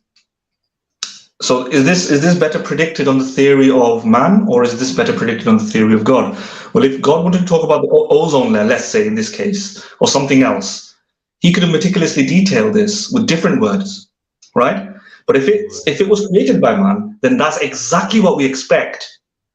Yeah, that they would use words and phrases that refer to existing knowledge. On the other hand, if God was writing this, he would use language that purposely differentiates from the existing knowledge at the time to show that indeed, look, no, no, I'm not talking about the seven heavens. I'm not talking about all this stuff. I'm talking about something else, right? And he'll be able to do that. Whereas if man wrote the Quran, then we would expect exactly a continuation of knowledge of the time, and that's what we see. So that's another piece of evidence that this was man-made versus whether this was written by a god. Right, Yeah. Madan. One more argument can be made here, right? And that's very very relevant. If this knowledge was already existing in the Quran, right, or in any scripture for that matter, right? Let's say Vedas or the Old Testament or the New Testament or uh, Hmm. whatever you may have, right? Hmm. Uh, right. So then why didn't those who understood these books pretty clearly and pretty neatly came up with these theories? Why did in the 20th century like after 1400 years later, some kafir guy comes in and then devises these theories, right? If, let's say, suppose these were really scientific theories from Yeah, yeah, yeah, were mentioned in yeah, these books, right? I mean, this yeah, defies the logic, basically. yeah, exactly, exactly. Absolutely, absolutely. When it comes to when you have a theory like God, you have absolute freedom to expect any sort of data, in the sense that you would expect more erudition, more knowledge, more information, more data to differentiate from a man-made theory. And one of those data points can be the idea that if this was so richly explained as science before its time, then how come nobody else kind of figured it out from the text? Yeah, why did it take many years? Clearly, it wasn't that obvious. It obviously wasn't that clear or accurate. Yeah, that seems like a point. I avoid using that point specifically, but mainly it's not very compelling to everybody. But Right. I mean, I call this argument is yeah, a retrofitting argument, and yeah, this is an objection that's very commonly made as well. Anyways, let's move on, right? mm-hmm. On layers. And I was saying 7. He was saying 6, 7, 6, 7, 6. And we said, let's go to the NASA page. So we went to the NASA page, and in the NASA page, guess what? It said the argument was apparently from their recent findings, whatever it may be. It's probably changed. And this is my whole point of the video, yeah? Science changes. It said that there is 5 ozone layers. So I looked at him, he looked at me, and I was thinking, I'm saying 7, you're saying 6, NASA is saying 5. That is where the penny dropped for me. You know why? Because we are making claims about the Qur'an and specific verses, and because we was, not myself, I would say, but a lot of people were very insecure because of this scientific, discoveries or whatever it may be, and we was trying to fit the scientific narrative into the Qur'an, which was a big mistake, because it's as good as we were making science the guideline for the Qur'an to be accepted. This is nonsense. Yeah, we take the Qur'an, not science. To hell with science. Science changes. Madan, why they backed out of this this claim that Quran contains scientific knowledge or is miraculous because of this? They quickly realized that they're gonna sink in pretty quickly if they did adhere to that idea, right? I think we have spoken about this again and again, right? If they did really adhere to this idea that there is science in the Quran, anytime any new theory came in or any new knowledge came in that Yeah, kind of contradicted the old theory or old knowledge, basically, if say tomorrow somebody comes up and says, no, Big Bang is not true, the universe is eternal, right then and there, that verse in the Quran, just yeah, surah, I think Khayali would know what surah I'm talking about. It's Surah Anfal, I think. What verses? I'm not quite sure. That talks about heavens and earth were joined together, and we clove them asunder, or something like that. The verse is right. Yeah, we clove them asunder. I don't exactly remember the verse reference. I can But it's Surah get it Anfal, for right? you if you want me to. Right, Surah I Anfal, think I it is. think. Yeah. that's So okay. yeah, I think we know. Everybody knows yeah. what But we're referring Everybody to. knows I'm that just verse. trying I to, think we don't yeah, need to refer it. I'm just giving an example that how that knowledge, the new knowledge, would have just simply disqualified that claim, right? So yeah, let's move Yeah. on. Changes The thing, tomorrow, let today. me just say They something talk on about the that. Big Bang. Sure. Yeah. Obviously, that seems to be might be the reason behind motivating them to um, kind of denigrate the science, given that it's changing, it can change tomorrow and so on, so as to, and this is what Hamza also has said, he's trying to make the Quran eternal, right? So, and in fact, this goes back to what Kylie said about the multi-layered approach. The multi-layered approach involves the Quran being such that its words are eternally accurate all the time. That in every epoch, every generation, every era, 100 years or 1,000 years into the future, the Quran should be reinterpreted and understood during that time by the members of members of the people, of the inhabitants of the time, so that they can find new things about it. The Quran is supposed to be this eternal kind of ever-changing message that speaks the truth for every epoch. And I don't know how he got this idea, Hamza. I'm not sure whether it's congruent with the Islamic philosophy, Islamic theology, but he can, again, the vagueness of the Quran, because when you say the Quran is timeless, it might encapsulate that approach, enabling him to fit this approach in. Whatever the case, as you said, it enables them to lift up the Quran as above science, because it's just this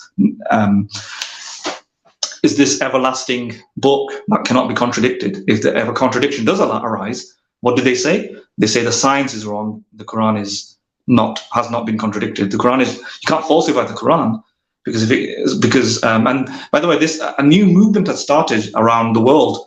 I think it's called No Clash. I don't know if you've heard of it. I saw it first in Canada, the No Clash movement. They actually made the argument that the right science actually won't clash with the Quran. So if there's a piece of modern science, secular science, if you want to call it, that clashes with the Quran, then that science is probably not right. But if there's no clash, then it's probably correct. You know what I mean? I'm not sure if that. There are a few proponents of that. I mean, I've heard this argument, but yeah, I mean, yeah. This is a new way of. This is the new light they are seeing the Quran, and basically, Quran is always right. I mean, you have to give the preference to the Quran, basically, right? And any science has to be below that, basically, only secondary to Quran. And if anything, there is any contradiction within them too, then we haven't understood the Quran probably. Yeah.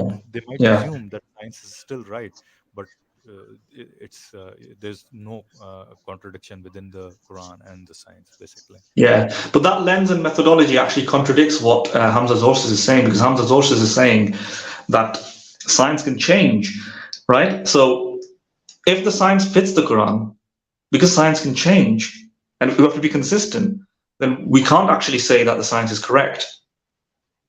You see that?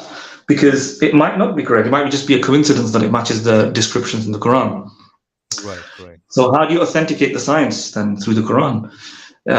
Because today it might fit with the Quran and there's no clash. Tomorrow it might not. So that once you take in Hamza's leap into this, whatever methodologies and newly framed, you can't have this no clash approach because it contradicts itself, right? It doesn't make a lot of sense. I just want to quickly say something. I know I've been talking for a while. Very, very quickly. The point that it's an irritating point that a lot of religious proponents make, which is that the science keeps changing, right? I just want to attack that for a minute. First of all, that's not true, actually. Science doesn't keep changing. Very, very fundamental theories of physics actually gets improved upon, adjusted, modified a little bit, and over time they strengthen, and more information and more data comes to substantiate it. Then the areas that we were unsure about fall out of the picture. The areas that it supports get strengthened, and over time, what happens is that it forms a solid view, and there's very little variation from that view, right? So science doesn't always change. Sometimes that particular scientific theory, we might learn more about it, which is consistent with the previous theory, right? So it doesn't like topple or overthrow or cause a revolution necessarily, right? A lot of the science that did change, we're talking about science that happened 300, 400, 500 years ago. Of course that science would have changed, because we were talking about a primitive time then. In the last 100 years, the discoveries that have been made, especially with fundamental knowledge about fundamental physics, and consistently we've found data supporting particular theories, they are very, very unlikely to be toppled. So we shouldn't compare the science of 500 years ago to the science of the last 100 years and the science of the last 20 years even, because they have different levels of certainty because of the technology and the way we discovered things. What Aristotle knew, or what somebody in the 16th century knew with very, very primitive resources, is very different to what we know today. So we have to discriminate. If science has been changed, it's because we're talking about weak strands of science of the past that were where the knowledge was unsettled. But But then you have settled science, you know, and that's the first thing I've said. The second thing I'd say, there's more science that is not changing than there is science that is changing. Right. A Right? very good example of that, Mahaden, is this the theory of gravity, right? I mean, Exactly. Yeah. before, I mean, Newton's laws were not, expelled just because Einstein came up with, general theory of relativity, right? I mean, those were not changed. Einstein's theory was an improvement rather on Newton's theory. Newton's theory is still applicable, very well applicable on larger bodies. Then Einstein's theory came in, and it described a little bit more about that. And then you have then enter into the quantum,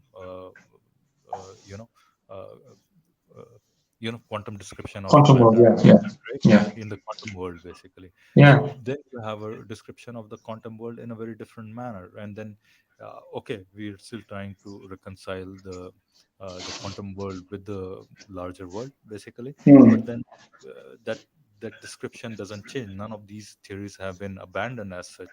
They still hold their ground pretty well in the kind of descriptions that they try to give, basically. So yes, Exactly. And the same for, same for like atomic theory. We learn more, and we know there's deeper reality than atoms, of course. There's subatomic realities, there's quantum realities, and so on. But the atomic theory wasn't overthrown. The atom is still the atom. The atom exists. It's just that, we learned there's more to it than the atom. And even when the atomic theory was out, we thought it might be the most irreducible unit of all matter. Right. But even then, it was provisional. It was like, this is the furthest known smallest unit, but that doesn't mean it's guaranteed. Very simple argument against that is, I mean, if they knew that this was the end of the road, then they wouldn't have inquired about more fundamental particles. So it was never electrons and the bosons and all those things wouldn't have been exactly. Then they knew that we need to find out what is beyond this. Is this the final fundamental particle that there exists? Are you sure about it? Okay, no, we are not sure about it. Let's investigate more. And then they they found rather quarks, leptons, and all those other particles, bosons. Exactly.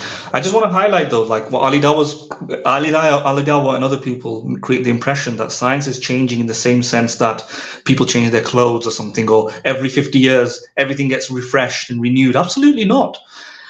And this is the second point that I'm going to make. Most strong, well-established, well-substantiated theories, especially in physics, that have stood the test of times for more than 100 years, are not changing and probably won't change, right? Well-developed theories that have amassed lots of evidence over time, they get more and more and more confident, and the bad theories fall out of the picture. It's like a filtration process, and what we are left with is very unlikely to change. And that's what we see when we look at those. The shocking scientific revolutions that occur, that's the rarity. The regularity is that most of the science that we've established as firmly that has stood the test of time remain true. They don't get overturned. It's not like every year we have a new theory of gravity, right? It's not every year we refine the periodic table completely or something like that. Right. Yeah, we don't go, oh, we used to believe in hydrogen, now hydrogen isn't true anymore, or something like that. No. Right. If you look at a science textbook, yes, you're going to find certain things there's going to be massive changes, certain things that have been overhauled completely, certain mistakes that have been printed in the book, like from the 1970s. But do the ratio. How many of the stuff from the 70s are still in existence versus how many of the stuff from the 70s have been revised? And you'll see that the vast majority of the theories are still there. Yeah, so still hold true, right. So probabilistically, Ali Dawah and folks like him are wrong, right? Science isn't just it's oversimplistic again. Science isn't keep changing. Some science is changing. A lot of science is remaining the same, and that's induction as well.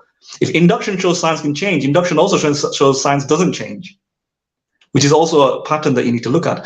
The final thing I'll say is that all of this is based on induction, which in principle can change. But what Ali Dawah, when they say science can change, what Ali Dawah does is garrison science off from all forms of knowledge. He doesn't realize that induction, and this is what Kylie and Cosmic and yourself and me acknowledged just a while ago. Induction is probably the medium in which most forms of knowledge, non-scientific knowledge, the fact that your mother is your mother, the fact that you have a car, the fact that you have a, the fact that, exactly, the fact that you live in India, or the fact that you live in Germany, or the fact that you live in Sweden, is all through induction, right? And if the theory of gravity can change tomorrow, let's say tomorrow we wake up and it's not the case that everywhere in the universe things fall to the ground. Maybe there is a place in the universe where things levitate. Let's say that's going to be groundbreaking. But if we can accept that, because induction is flawed, then we can accept that maybe tomorrow you're going to wake up and you're going to find out that your mother wasn't really your mother. You were adopted. The sun is not going to rise tomorrow, and that's. But what I'm going to the reason I'm using the mother example is because that's not considered usually science. You know, these guys don't consider that scientific knowledge. I'm trying to say that is still empirical knowledge. But okay. Right. What about the car that you bought, the job that you go to, your mother, your brother, your sister, your family, knowledge about your family, the Qur'an? All of this can change tomorrow. Tomorrow you might wake up and find out the Qur'an was just a fraud or doesn't exist, or you're a brain in the matrix, or like Cosmic said, you're in a simulation. Or tomorrow you might find out that Prophet Muhammad actually had a brother or his something, anything. Knowledge can be revised. And that's not just for physics or biology or chemistry. It extends to everything, almost everything. Even mathematics. You might think that mathematics is not subject to induction, but it is, because mathematicians might discover something new about their ideas. So even ideas of the mind, like principles, can change tomorrow because we're fallible. We're not infallible. Right.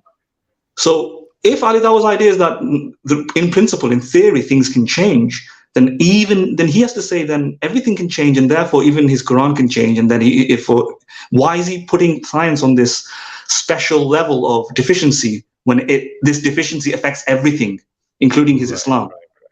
Yeah. I mean, they don't have any grounds if they deny it. Basically, I mean, if they think so lowly of induction, I think they haven't looked inside their own thinking pretty much. They haven't considered it to the fullest pretty much.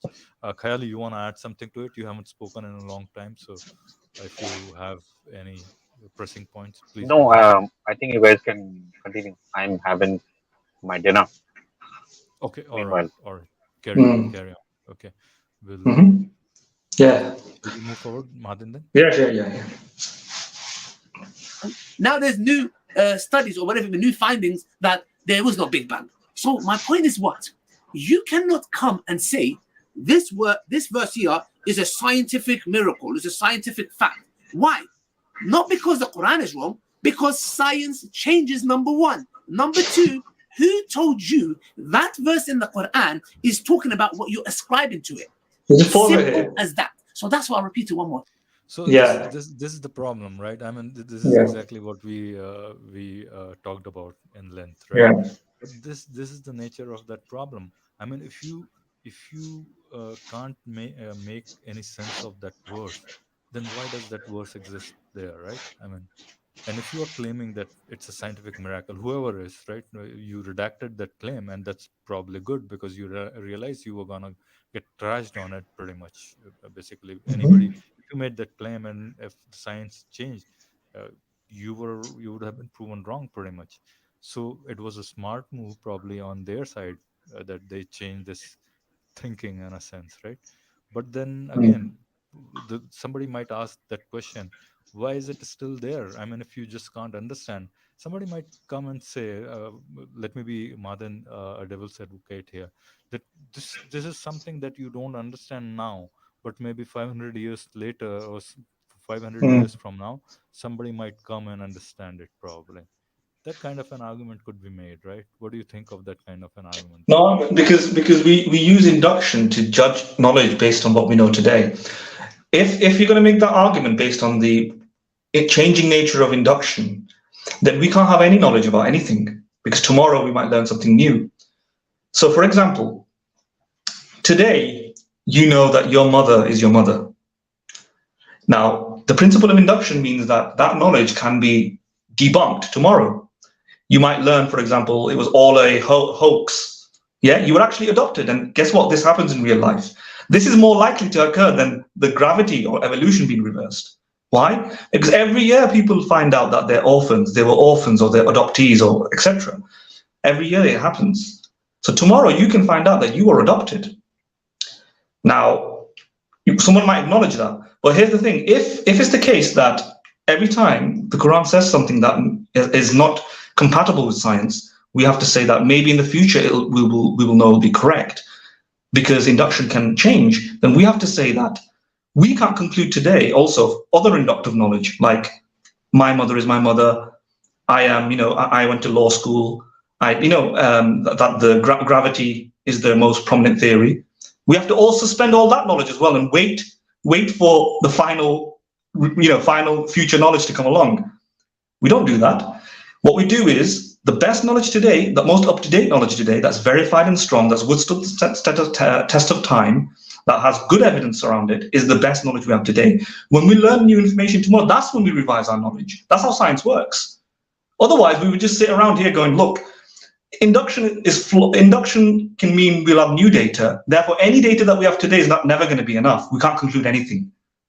That's what Ali Dawah's approach, or not Ali Dawah's approach, what you have suggested there, and what you devil's advocated is something that we've heard multiple times. So it's not your view, obviously, but that is the logical consequences of that view. That means we have to get rid of induction entirely.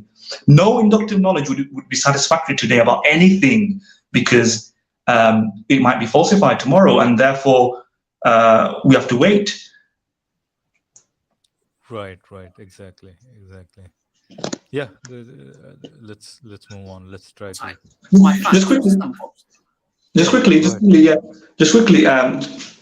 in the sense that you say maybe it will be verified in the future in 400, 500, or maybe it's not an interesting thing to think about, or maybe it won't. Right. I mean, imagine if you have a court case, somebody goes to prison, you show with evidence that, I don't know, think of the most obvious court case that somebody has gone to prison over. Let's say the Harvey Weinstein situation that happened in America. Would you be able to say, but maybe in the future there will be new evidence that will show that I'm innocent? Right. Yeah, that's going to be a funny situation, pretty much, right? Again, I'm not guilty, by the way. Yeah. Because maybe in the future, no, we operate based on the available evidence now. If the evidence is strong right now, we determine what is likely to be true based on that. When that maybe happens in the future, then we change our minds. But the logical implication of that is that we'll have to let Harvey Weinstein go. We can never tell him to go to court, because maybe in the future it might turn out to be wrong. Right. Furthermore, we can't conclude the Quran is true, because maybe in the future that would be wrong. Maybe the Kalam cosmological argument will be wrong. Maybe fine-tuning will be wrong. Maybe the argument from linguistic miracle. Maybe one day someone's going to solve that. Let's hypothetically assume it's not been solved. Maybe you know what I'm saying. You can't conclude anything. Logically speaking, you're perfectly on spot with that. It devastates everything. So this is epistemic nuclear destruction. Yeah. What was it called? The Fat Boy. The first bomb that was dropped on Nagasaki. Hiroshima. There were two, right? On 6th. Hiroshima. Yeah. Hiroshima. On 6th August it was on Nagasaki, and on 9th it was Hiroshima, right? Or the other way around, something like that. Yeah. Right. Yeah. But anyways, it was called a Fat Boy or something like that. Yeah, something like that. Yeah. Fat Boy. Yeah. Fat man or Fat Boy, something like that. But yeah, we are digressing. Let's move on to the scientific argument. Scientific miracles in the Quran is debunked, and we as Muslims, guess what? It doesn't bother us to the least. You know why? Because alhamdulillah, you know what's very interesting? People are flocking to Islam. Isn't that crazy? Oh, you murtads, you. Right. Now, where is this? Have you read of any such statistic about this? That people no. Who has come across this statistic? All I know is that the birth rate is very high among the Muslim community, and that's why the Mm. increase in numbers.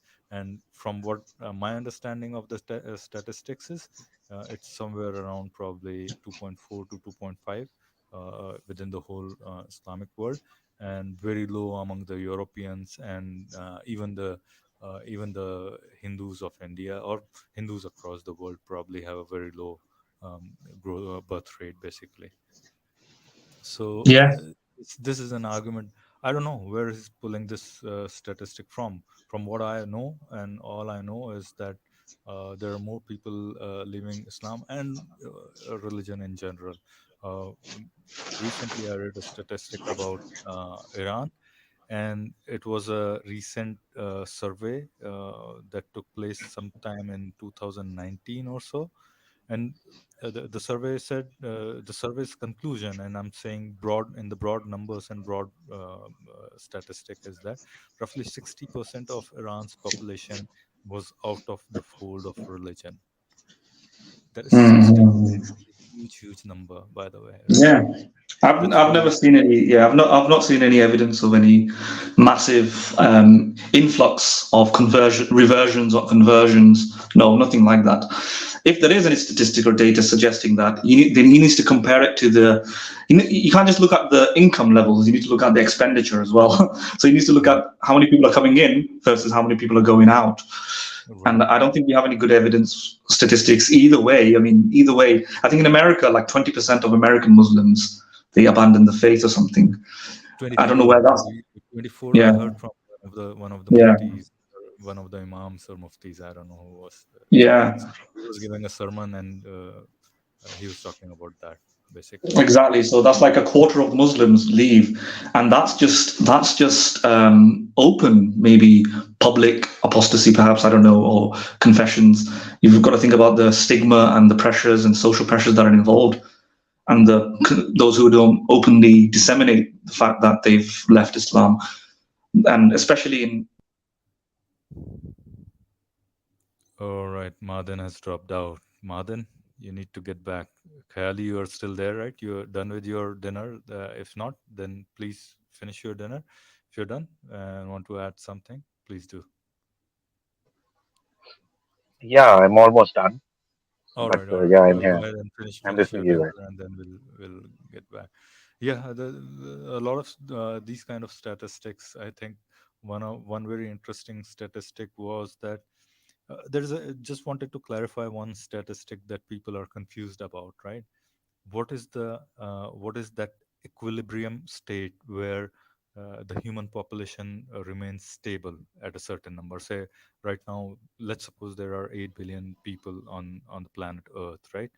So what is the growth rate, required growth rate, which will maintain that population to be 8 billion people? And generally, those who are not Which really have thought about it, which will they maintain what? Sorry. so Khali, the stable population, basically. Right now, we have roughly about 8 billion people on Earth, right? So to You maintain mean that. the hypothesized 11 billion population that is considered the peak of No, no, no. I'm the, asking you know, right now. It's a hypothetical thing, right? Suppose you have right now at this current moment you have 8 or 9 billion people, whatever. Let's suppose 8 billion people on Earth, right? Now, if you want to maintain that number of 8 billion people on Earth, what should be the ideal growth rate or the ideal birth rate, right? Number of births per family, right? Is what I'm talking about, right? per family. Per family, Yeah, if you are considering it's called a family it's of called two birth rate, parents and two children, right? It's but called it's birth generally rate, right? 2.1. But What? it's generally considered 2.1, around 2.1. Yeah, exactly. So you know that number. Not too many people know that they say two, right? Because they don't consider the mortality before the reproductive age is Yes, the reached, right? deaths. So there is this number that they don't consider, the mortality rate between when the humans reach the age of puberty, not age of puberty, but age of reproduction, basically. So yes, you got that right, actually, basically. Oh, Mahadan is in backstage. I can't see Mahadan. Mahadan, I can't see you. You are not in backstage. I just can't see you.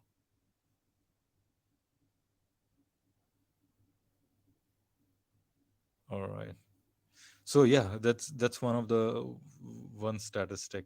But then see, Khali, you have I don't know what the in Christian in Europe the birth rate is declining very rapidly. They are somewhere around 1.5, 1.6 or something like that. And within even in India or within Hindu communities, it is somewhere around probably 1.9 or something like that. And within Islam, it's probably about yeah. Madan is back here. Okay, now Madan, sorry, I Mhm. didn't for a long time, and you kept writing that I'm backstage, but I couldn't see you. Now I All right. just saw. Okay. Okay, that's fine. All right, so we were talking about that that number, that birth rate, basically, right? Anyways, Okay. so let's get back to that video. You two want to add No, that's anything to fine. that, No, it's fine. Khali? No, you can continue. All right, all right. Ex-Muslims, all you hostile Christians, Islamophobes, not all of you, Zionists, some of you are Jews, some of you Hindus, all of you guys have got your tails between your legs, walking away. And you know what's interesting? People are coming to Islam because of this intolerance. What happened to, me saying that, and we are proud of that? And I'll repeat it again. Yes, we are proud of that. Yes, and you know what I'm talking about. Alhamdulillah, in Islam, there is that capital punishment. We are proud of that. Alhamdulillah. Every legislation in the Qur'an and the Sunnah, we are proud of that. And I know you're watching this and biting your tongue out of your fingers out of rage, like Allah says in the Qur'an. Sorry, I just had a laugh. So funny. I really admire this guy's confidence level, right? Yeah. You want to take up that challenge, and especially the capital punishment for apostasy, right? I think he did mention Yeah. that, if I'm not wrong. Absolutely. And he's saying that people are flocking towards Islam because of this. Right. Yeah, I mean, I think he's probably out of his mind. He's not quite sure what order he wants to speak certain words, basically, right? yeah. He's got all jumbled up pretty much. Martin, you want to But add I something? mean, the audacity that he No, has to mention that particular is famous, and we are proud of that. I Right, mean, right. very strange. I think that's what his audience likes. Basically, we are proud of it. That's kind of become a takiya kalam of his, pretty much, right? yeah. Let, Martin, let, no. shall I we? don't want to say. I have nothing to say on that. I don't know what to really say on that. I mean, that's. Um, I think we've said everything about that. There's obviously no evidence suggesting that people are flocking to Islam because of Right. his video. That it increased conviction or something. We don't know. We don't have any evidence for that. Certainly, it's plausible that certain Muslims just became more and more confrontational or emotional, or it solidified their egos. And they it might be a different sort of stance, right?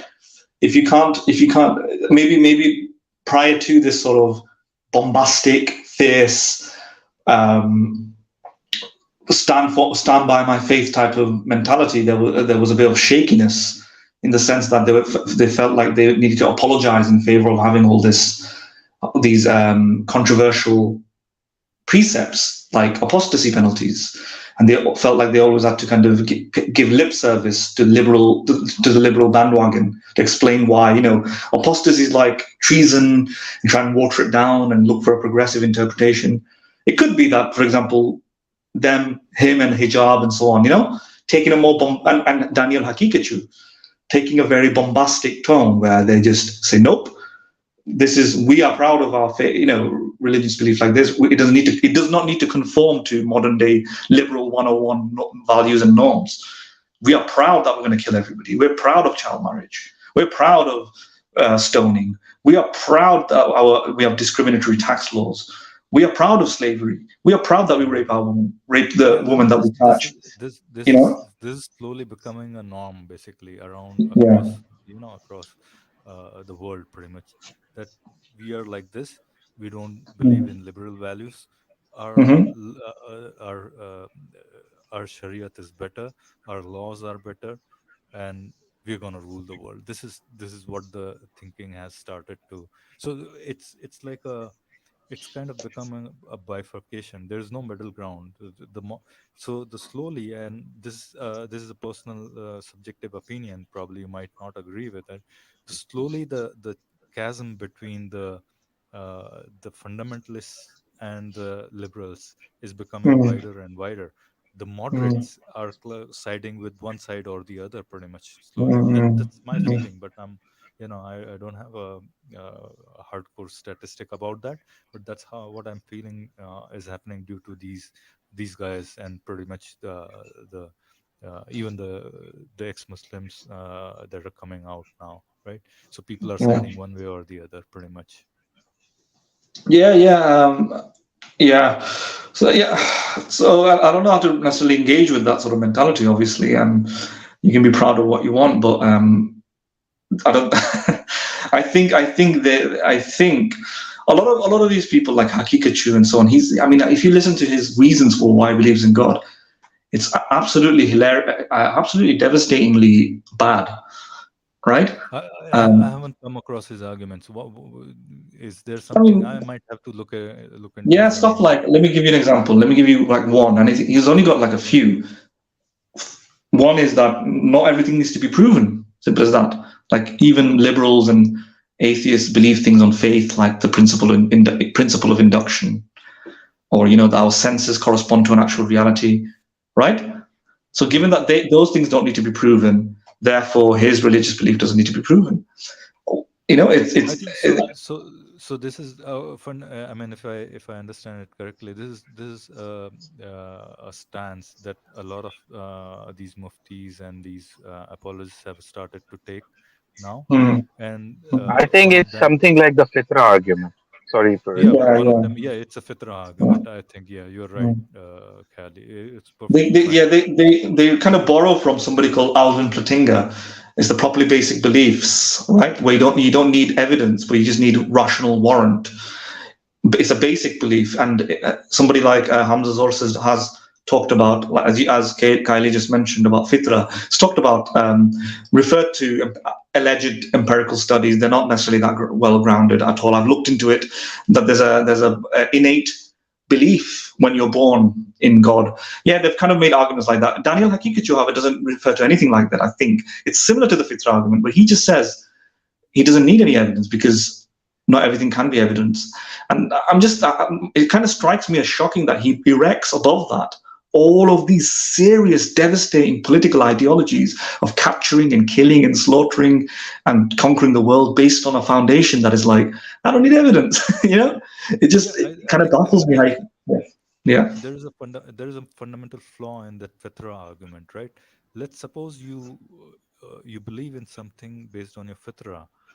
How do you get to Quran or Islam based on that? Yeah. This Yeah. is the fundamental flaw in that, right?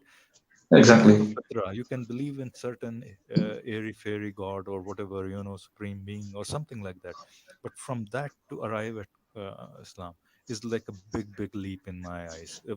For that matter, to Christianity or to Hinduism or to whatever you may have, right? To Mm. Zoroastrianism or any any of those like 4 to 5 thousand religions you may have, right? Yeah. That's a really bad argumentation. uh, one of the proponents of this argument is Wajidi, right? Wajidi Sahab, Mufti Wajidi. I think yes. by He now he he described this go ahead, argument go in ahead. in one of his videos, in one of his lectures, Right. the Fitra And argument. what he does is now he has stopped. I have asked him a few times, what is that one argument which is gonna convince you to lower your confidence in Islam or God, right?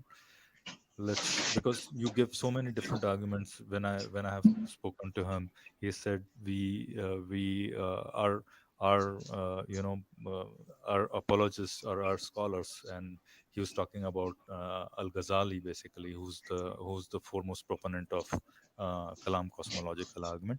And I told him, no, Ghazali was not the first person to come up with the Kalam cosmological argument.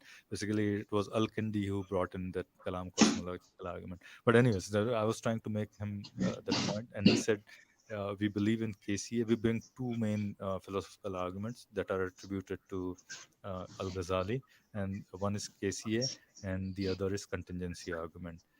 And I said, okay, listen to me. If these two arguments are proven to be not favoring you, would you lower your confidence in the God you believe? And his answer was no. And then I said, okay, then you shouldn't be using these arguments to convince anybody else, right? Because then you don't believe. No, he said no, but we believe our iman is that Quran is right, and so we believe in that. And apart from those, all these arguments are supporting arguments. And so at this point, you just can't argue with them because they have sidelined the reason, right?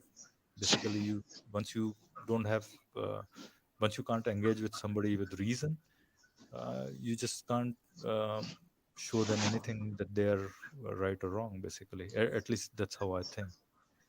Because But and I think I told him, sorry, one last thing, and then I'll finish. I told him that if you believe in a God just based on your faith or iman, right, then anybody who comes in saying that my God or my iman is that kill all the children who are 5 years or younger, you have no basis to stop that somebody who has that kind of a belief, because your belief and his belief, there's no difference between these two beliefs. All right, go on. Khayali, you were saying something, or Mahadin, I don't know who. No, I wasn't. all right. Okay. I'll quickly say something. Yeah, I mean, if you believe things on faith, I mean, I still think you can counter people like that, because you can just a variant of how you approached it, Philo. You could simply say, for example, make comparisons of things, give analogies and comparative situations in which faith would not be a useful way of reasoning. If at all a way of reasoning, it's not a way of reasoning. It's just, first of No, all, but I would say, that is beyond reason, right? I mean, faith is faith. yeah, You just can't what, bring in faith in between I mean, reason is nowhere to be found. And yeah, you can, I mean, you're right that you can bring in, because you just don't get faith without any filter of reasoning. I mean, just think about it for a moment. You were a child. You didn't know anything about any religion, right? You got convinced of one religion or the other. You had to reason, right? You were not convinced without reasoning it out, right? In your brain, mm, consciously or subconsciously, you use reason to get yourself convinced, whether that was childhood, you call it childhood indoctrination or whatever. Somehow your reasoning got involved into coming to that conclusion that whatever my parents believe in, whatever faith mhm, they have, is the right faith. mm. So yes, you can counter it, but then yeah, I mean, you sorry, go ahead. No, Uh, yeah, no, you're right.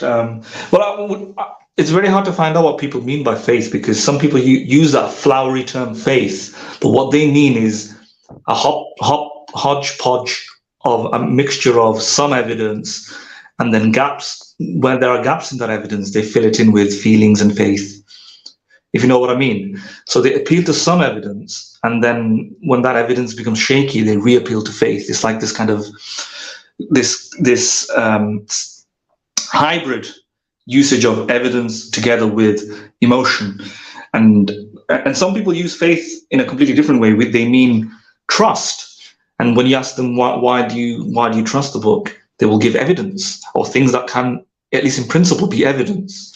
You know, they trust the character of Prophet Muhammad. He was a great person. He was a nice person. He was trustworthy, right? right. And when they say faith, they don't literally mean blind faith. They mean I have faith in the character of Prophet Muhammad. So it really depends what people are meaning, and then you can actually have an evidential conversation, right? You can say, first of all, was Prophet Muhammad what you say he was? And second, even if he was, why would that mean he was divinely inspired or why would he receive divine revelation? Then you can talk about all of that stuff. But to the person who actually just means, you definitely have a point there. I mean, at some level, you have to go and engage them on the level of scriptural basis, right? I mean, yes, you're right.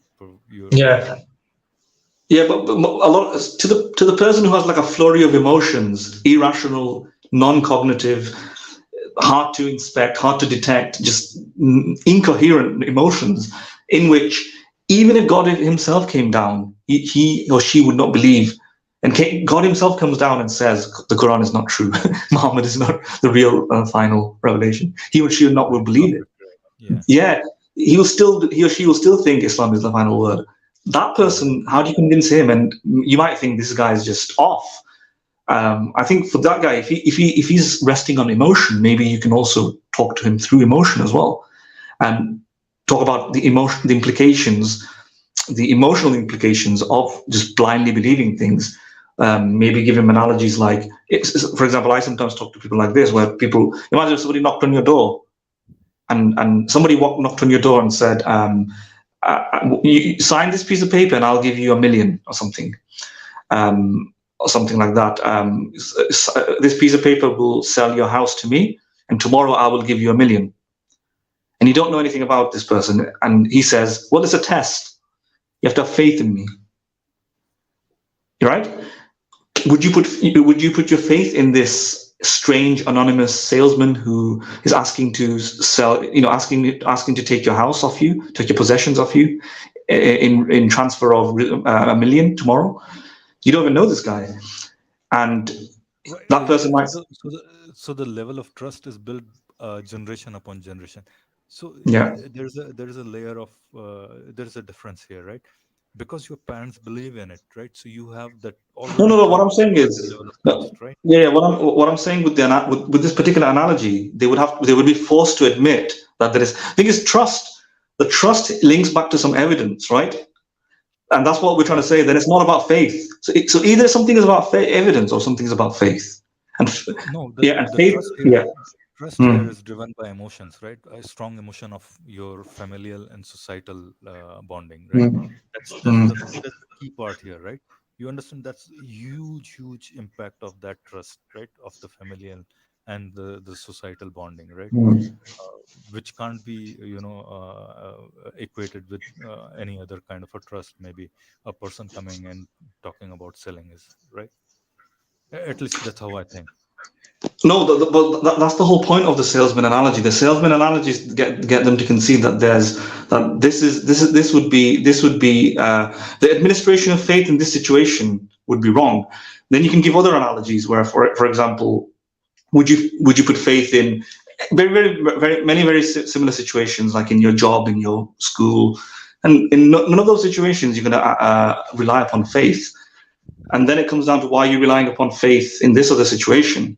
And most of these, like in that situation, they may say something like, "Oh, it comes down from my family and so on." But at this point, they'll be forced to defend their faith. That's the point. Can you see what I'm saying? Ultimately, in order to make the distinction from the salesman, they have to provide some sort of reason, some sort of logic, some sort of basis in which why they accept. So you can play with the salesman analogy to show eventually what the atheist can do is show that the Prophet Muhammad is not any more different than the salesman. So as soon as you say, for example, for many centuries, parents have been have been relying upon it or something like that because Muhammad had a trustworthy character. Well, you can say this, for example, for the salesman. Or something like that. You can adjust the analogy, and they probably won't accept the salesman still, right? And or they might accept the salesman, but then you're talking about an evidential conversation, because the trust that you apply to the salesman or you trust that you apply to Muhammad is still evidential. It's part of an evidential case. For example, I trust my doctor, but that's due to induction. Trusting my doctor is because through a frequency of experiments or frequency of experiences, the doctor is proven to be reliable. That's still evidential. Right, so you can use that as a yardstick to say, all right, so you, just like you trust your doctor, you trust Prophet Muhammad. But now let's look at the disanalogies between the doctor, why I trust the doctor and why I don't trust your prophet, and why you shouldn't trust your prophet. Yeah, why my doctor saying this works is more reliable than the prophet saying that he went flying on a burak to heaven. Right. Right. You know, there are differences. But then you're still talking about evidence, right? These are all evidential conversations. On the other hand, the person who just says faith and puts ears in its finger, you can't get around that until you start giving these analogies that, look, what about faith in this? What about faith in the salesman? What about faith in this? And eventually they go back, they will try and say, all right, that's distinguishable. Muhammad is distinguishable from the salesman because of these reasons. And there we go. We're back to the reasons, not faith. Yeah? Right. Okay. And that's the point that I'm trying to make, yeah. Right. Okay, yeah, Khali said he wanted to leave. So I said, Khali bhai, any last words before you leave? I think we'll finish this stream as well soon. But Yes, I think this is a great topic that you have chosen. And I think you'll probably have to do another stream, probably, to complete this topic. But I had a great time. yeah, See you guys definitely. next We'll time. do a few more of these streams, and maybe we'll do if you have any more, these ideas of Quranic claims. Maybe we'll do. I think we have Absolutely. plenty, and we can go on and on doing streams. But I think we I'd, did run a little slow. I'd like you guys to do one stream on contingency argument. And I would Yeah, really love to be a part of it. we'll definitely do that. Yeah, definitely we'll do that. All right, Khali, Okay, thanks for okay, dropping by. Madan. And Okay. as always, appreciate your inputs a lot.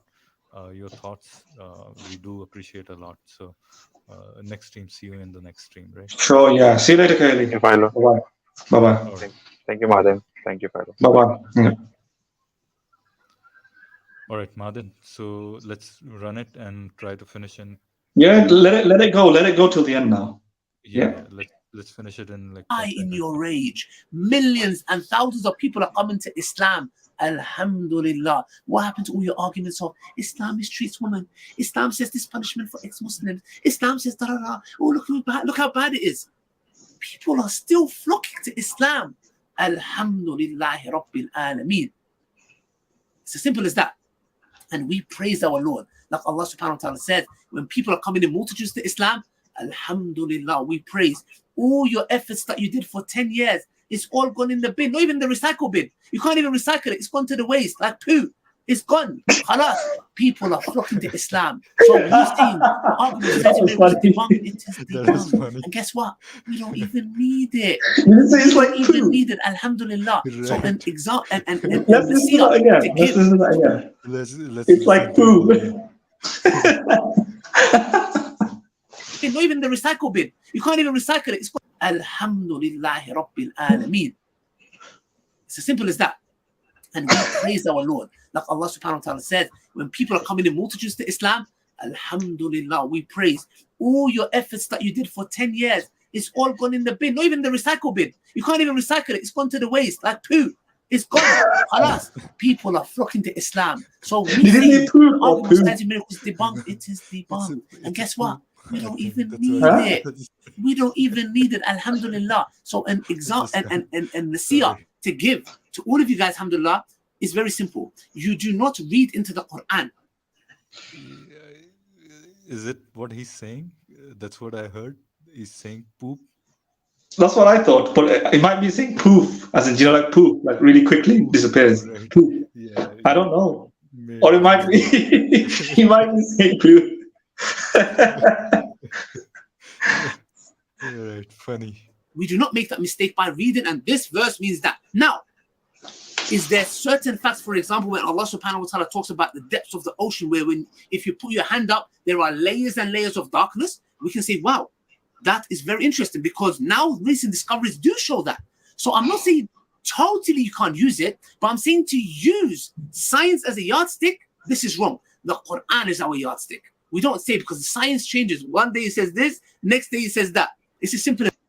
All right. How can you use Quran to say land on Mars? Pardon? I said Quran is our yardstick. All right. And I said, Mm. okay, I'm giving a very bad example. Shouldn't be using. Anyways, let's move Mm. forward. Okay. Is that. So that's the reason why we say there are certain things in the Quran which is like, how could a man know this? If it was from a man, not from God, who went to the depths of the ocean, yes, thousands of meters down to know that there's layers and layers of darkness? That is my point. So once again, for all my fans out there, the Islamophobes, the cowards, the little weasels, alhamdulillah, Islam is growing. Yes? Okay, for those who, like Muhammad Hijab says, who are intellectually molested, yes, it is debunked and we don't need it. Alhamdulillah, Islam doesn't need anything, and people are flocking to Islam. Our da'wah. All right. This entire thing, this entire segment seems like a massive coping mechanism. Right. Right? It looks like a madman who has lost his his might, he's lost his ego, he's had an ego shock or something. This is what happens sometimes, when you're on the back foot or on the defense, you become like this. And he's giving almost like a rant, a firebrand rant in defense of his faith. And he's not connecting the dots between what he's saying. He's saying that a very, very popular, a very overriding, an overwhelming, a widespread means of establishing the truthfulness of the Quran, the scientific miracles narrative, has been debunked, right? And he's trying to still say that nothing has happened, nobody has won, the opposite side has not won. All their effort, look what he said, all their efforts has gone to the recycle bin like poo, right? Or something, yeah? Like poo. Yeah, I mean, one point needs to be made here. It's not people like us. Okay, we have given fair enough time countering these arguments, right? I think you and I both have done it for a long time, right? And there are people who have done it apart from us, much more than us, for sure, right? But there's still an argument to be had that there were folks who were trying to make Quran look like agreeing to these scientific miracles for much longer than we have been trying to, refute it or debunk it, as he calls it, right? Yeah. People were like long back, even the whole entire empire was behind it. You remember this guy named Maurice Bucaille, right? I'm sorry if I'm pronouncing his name correctly. Maurice Bucaille or something like that. Bucaille or something like that. Bucaille, yeah. Right, Maurice Bucaille. And the whole of Saudi Arabian government, did all those kind of, what do you call, I don't know, whatever they had a convention where what they did is the King Fayed had King Fayed government. They had invited a whole host of scientists. So what happened was the whole host of scientists were invited, dined and wined, given luxuries and privileges. Their wives and children were freely able to roam in the vast riches and swathes of luxury there. They were kept in tidy accommodation and nice privileged places and so on. They were really well treated. In exchange for they gave the meanings of the exactly. And Maurice Bucaille is on record saying that if the translations that you give me are true, then this is really how it is, So so they put in much more effort behind. Keep in mind, there were more than the number of scientists that actually allegedly confirmed the authenticity of the Quran. There was more scientists, and a lot of them did not comply. They did not say no. They denied the alleged miraculousness of the Quran. A smaller proportion of scientists said something and agreed to it, with whom later on, as revealed by the rationalizer through interviews with the same individual scientists, later on said, well, look, we were just we were manipulated into something, and we were almost forced into a corner. We were just being nice. And especially given what their lifestyle was like, if they really thought it was miraculous, they would have turned into Muslims, but they weren't. They just remained secular scientists, right? So yeah, they were pretty much these scientists were pretty much kind of what's the word? They were confronted with this basically through surprise, and they had to kind of, in order to be nice, say something positive about the Quran. And most of the scientists didn't, and some of them did, and then that turned viral basically, and that was the alleged confirmation that the scientists have said that the passages in the Quran were genuinely accurate. The problem with even if it was right, even if those scientists did genuinely think that was correct, this is, first of all, those scientists were not qualified to assess that. They're not linguists. They had no understanding of Arabic. They had no understanding of They are not training in classical Arabic, but more formidably, they're not trained historians of classical antiquity and medieval era. They're not historians of Greco-Roman culture. They're not historians of ancient science. How could they say that this was not known before? They're not historians. We need historians, and this is a fallacy, by the way. It's the appeal to authority fallacy. They get a handful, a minority of scientists, right? What we need to know the ratio. We don't need the selective scientists. There's something called survivor bias. If you go look for some of the scientists who might agree with you and ignore the scientists who disagree with you, then of course you're going to create this impression that all the scientists, you're going to get some scientists, but how many scientists did you have to go to before you found those individuals who agreed with you? That's the first problem. Yeah, so that's exactly what I said. Sorry, go ahead. Yeah. No, so it's a fallacious appeal to authority because, first of all, there's no real consensus. It's just individual scientists. Second, they're not even the right type of authority. They're not trained in classical history. They're not trained in Arabic. They're not ancient science historians.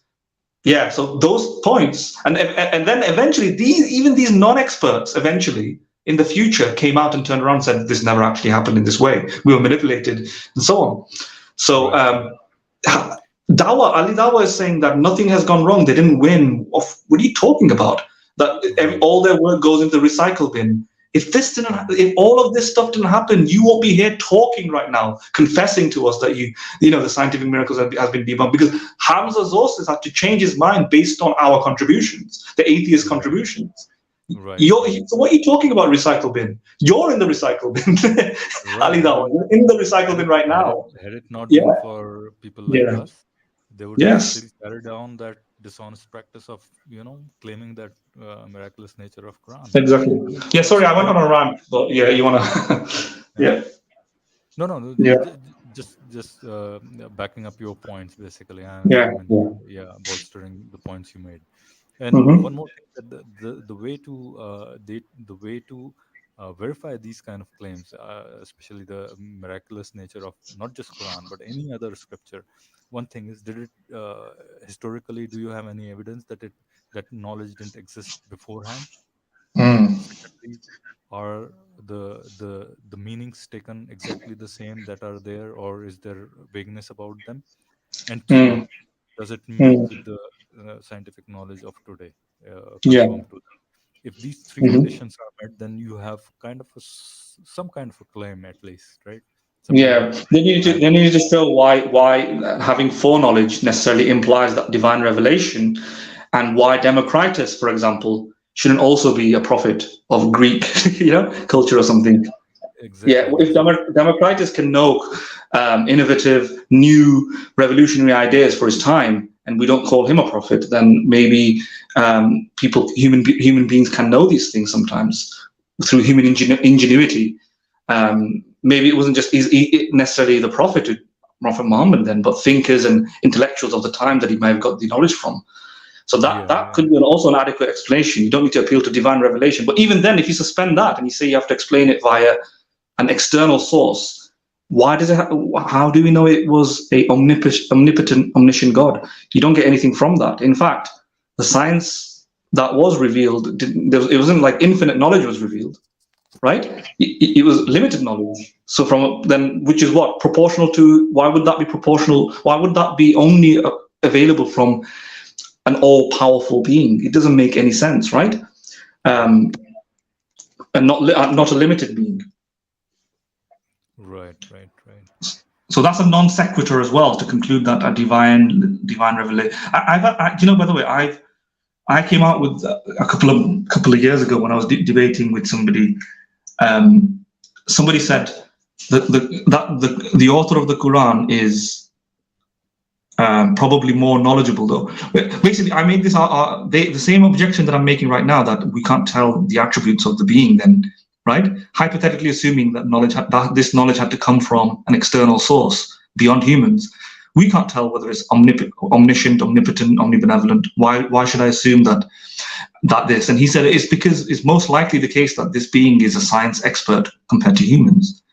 And I said, and I said, even if we accept that this was newfound knowledge and it came from this external being, it doesn't necessarily mean the being who knew this actually is more knowledgeable than mankind.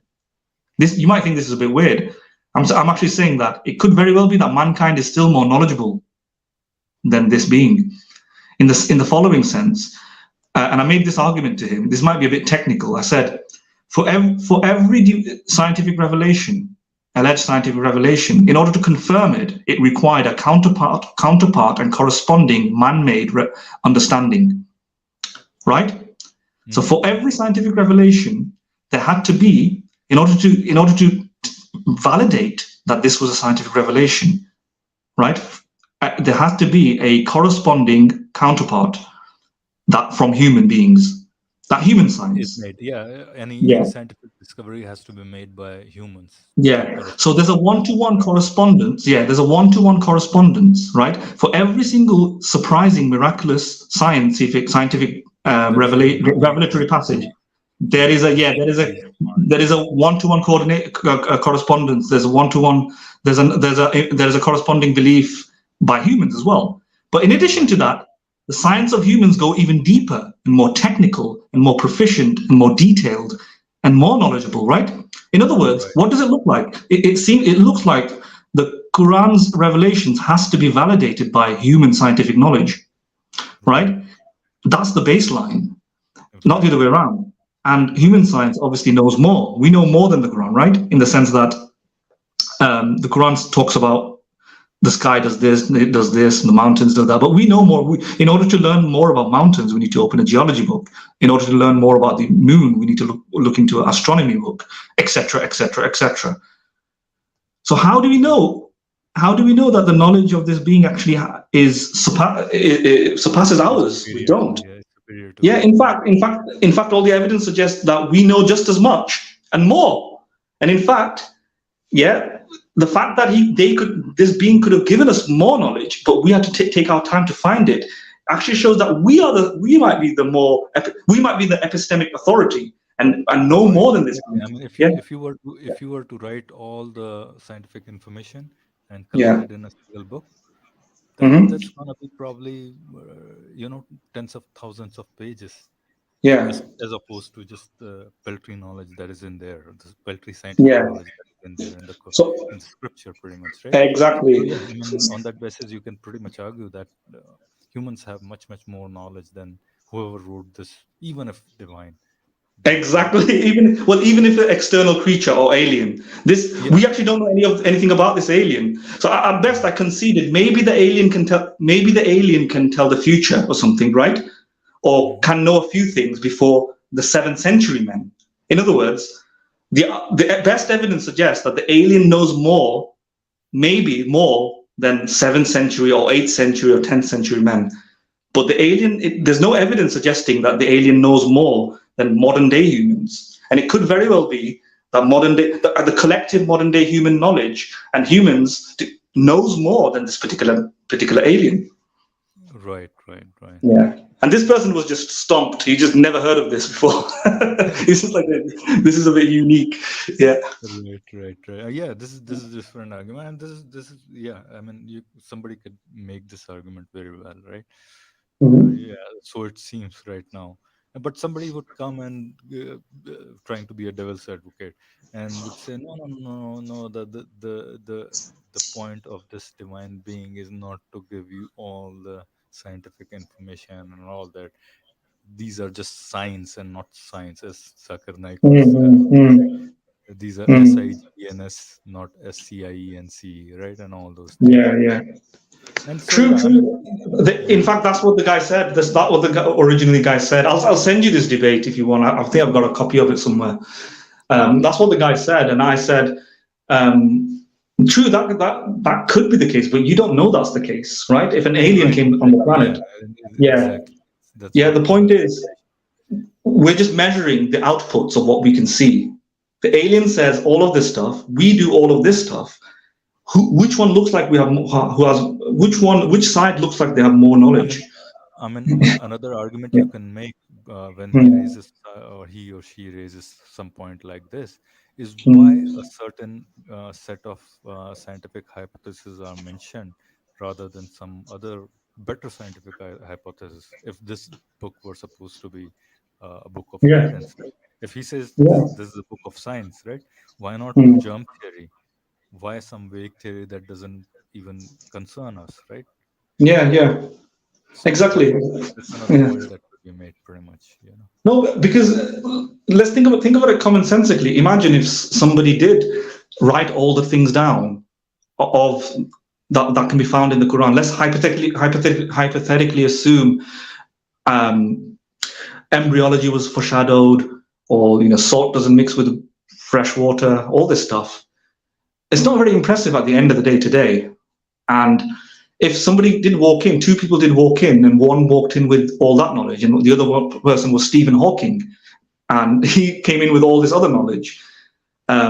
The best thing that we can say uh, is that the person who talked about saltwater mixing and all this other basic stuff, Right, right. maybe this person has a prophetic ability to look into the future. Yeah, Yeah, yeah. surpassing that's the best thing, because we're assuming again this being in the 7th century knew things about salt water that it couldn't know. Yeah, that's impressive, but it doesn't Yeah. show that it knows any more than Can that. can I interrupt you Yeah, for a minute? So yeah. this verse about I don't know which verse it is. I have read that verse, and I think we we might have debated about this to Hamza with Hamza Mm, on this verse. And mhm, later on, when I thought about this verse, it can have many different meanings. And why I'm saying, if you look at historically and geographically where these people were coming from and where these this book not this book might have been revealed, but what stories were and where these stories were spreading from, which is the mm, larger part of Levant and northern Arabia and all those parts. If you mm, look at the Quran and try to find where these verses were being talked about, you come mm, to a place called Dead Sea, right? And mm, an area around that. And what happens is the Dead Sea is the saltiest water, right? But mm, just below that, there is a lake which has a sweet water reservoir, right? And mm. there is a very thin line dividing between those, a very thin part of land dividing between those two. This might be Right. one. So it might have come from Egyptian mythology, where we might be able to talk about it some other point. But even Egyptians long back, probably 4,000, 5,000 years back, believed in certain thing like that. There were two, a god and goddess, and they were having sex, something like that, basically. But I don't remember the whole story properly right now. But Sure. this whole myth might have originated from that point or from Mm, these things. When this story reached to these people who were living in Levant, they probably thought of mm, their own region, that uh, this verse means that salt water, that is Dead Sea, which is the saltiest water probably on planet Earth, and this mm, sea of I don't know what that other part of that freshwater reservoir is. They don't meet because there's only a very thin mm, line. mm, Or even the Jordan River, which has a sweet water mhm, reservoir, but ultimately comes and meets to the Dead Sea. Anyway, but you can make so many different things. Why these things? I mean, there are many different perspectives of looking at these so-called scientific claims, which seem so scientific, Mm. right? Mm-hmm. Because there is an element of what do you call post hoc analysis, right? Yeah, yeah. Yeah. Anyway, sorry, I Yeah, derailed your. just finish. Let's just finish the video. Yeah. Videos. People are accepting Islam left, right, center. So die in your rage. That's all I wanted to say, alhamdulillah. And brothers and sisters, may Allah bless you guys, inshallah. Until next time, assalamu alaikum wa rahmatullahi wa barakatuh. Right. Oh, All right. So yes, what did he just say? die in your rage. Oh, die in Die your in rage. your rage. Yeah, exactly. That's the phrase I wanted to catch. All right. All right. Seems like fun, right? So I don't think these guys. I mean, he does stridently and forcefully seem to believe that outsiders were going to be looking at this video or looking at this sort of grandiose performance of his conviction, in hijab's conviction, that is Muhammad's hijab, and look at it as a positive thing, and people are joining the flock. Do you really think somebody like him saying "die in your rage" is actually attracting mainstream human beings? Generally kind, delicate, compassionate liberals, generally happy-go-lucky, bubbly personalities. Do you think they're going to look at this and actually go, "Oh, look, such a friendly thing," you know? I think I mean, it's gonna even distance themselves more. yes, exactly. So yeah, we don't have any data to support the idea that they're coming to the flock, but it doesn't look like that's going to be appealing to the vast majority of people. I mean, it just looks. Not at all. I don't think so. Yeah, I mean, yeah, I mean, he hasn't made a single point that seems convincing. I mean, his understanding of science is pretty abysmal, to be quite honest. I mean, And it philosophy. it Yeah, might seem like an ad hominem, but yeah, but it's it not. is yeah, it Yeah. is a factual. No, Factual. we have rigorously critiqued him, so it's not an ad hominem. And his understanding of science and the philosophy of science and philosophy in general is pretty abysmal. Yeah, yeah. Yeah, I think we should do a few more streams on whatever he says. I think this was a pretty good stream. I think we earlier, Madin thought that we'll do a stream for 30 minutes, but see, we're almost touching 3 hour mark.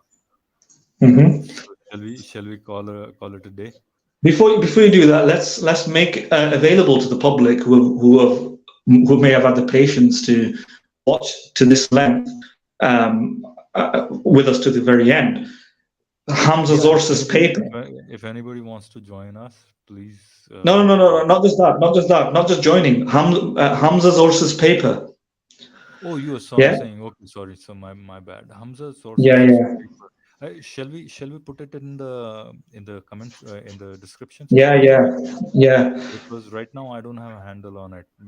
Okay. Yeah. So do you remember the name, or otherwise? It's Hamza Zorsa's. Let me try. Hold on. Yeah, scientific miracles refuted, or something like that, or a new approach. I think it's called a new approach or something.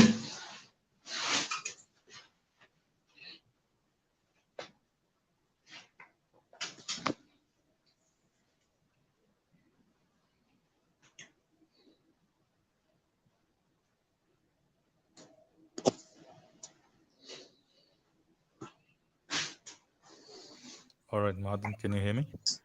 Mm-hmm. All right, I think this is the paper. Hold on.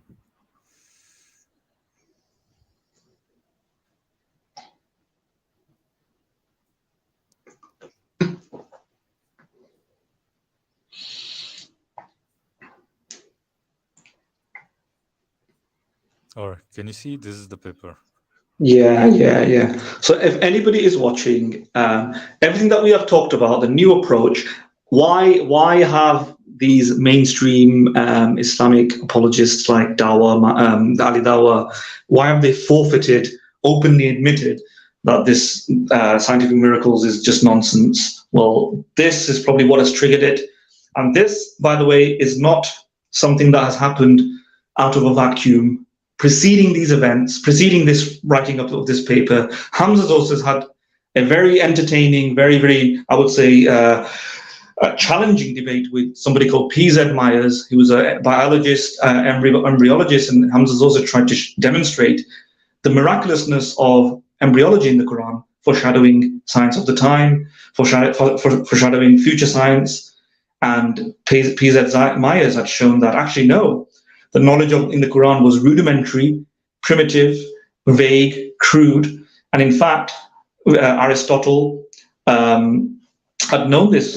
Galen had known this stuff, and it's probably just a copy, emulation of those views, influenced by those figures. And in fact, that the Quran was wrong on many of the stages. This led Hamza to embark upon rigorous research, and he got into lots of debates with many of the atheists. One of them famously known as Captain Disguise. And Captain Disguise then wrote a paper. So Hamza's sources wrote a paper defending the embryology of science from P.Z. Myers' critique. But then Captain Disguise came and revealed multiple mistakes in the paper, multiple flaws, multiple errors, multiple intellectual moves gone wrong, fallacies, misrepresentations, misquotations, misunderstandings, linguistic problems, scientific problems, and so on and so on. And what then happened was that Hamza came out of the woodworks from his chambers, and he actually admitted by writing this paper that indeed we need a new approach because the old approach isn't working. In other words, he confessed that he lost the debate, which was refreshing and commendable. But I want to also reinforce that this happened through public shame and public accountability. Right? Philo, this happened in a public format where he was forced to concede because he wrote a paper and then intellectuals responded, and he had nothing else to do other than give it up. Right, that paper is on your screen right now. Yeah. Paper written by Captain Disguise. His name is Anwar Bilal. And this is the paper I'm talking about. So you can search for it. It's called Embryology in the Quran, Much Ado About Nothing. And it's a whole PDF. I think it's about 23, 24 pages, but very detailed, very detailed. And this was probably the nail in the coffin to this scientific miracles in the Quran, at least from IRA's perspective. And that's what made them change there. A lot of things happened during that time. At least all of those points are already mentioned by Mahadin, so I won't repeat those. But yeah, Mahadin, this was a pretty nice conversation, and good, yeah. Yep. So we covered a huge ground that we indeed covered our own favorite Dr. Zakir Naik as well. And then the comedian of the century as well. Okay. Sorry to I take my words back on that, by the way. So shouldn't use that. That's not a good way to engage in a conversation. So I take my words back on that. But yeah, we presented Ali Dawah's video as well, which we at least thought that was flawed from our perspective. Before having last word from Mahadin, I'll say goodbye to everybody. Mahadin, any last words? No. Anybody who's been watching this thus far, please look into these documents if you've not already. It's very educational, and if you spread it amongst people who are continuing and persisting in the proselytization using the scientific miracle argument, well, you've got a strong repudiation from Ali Dawah, and you've got a paper supporting it.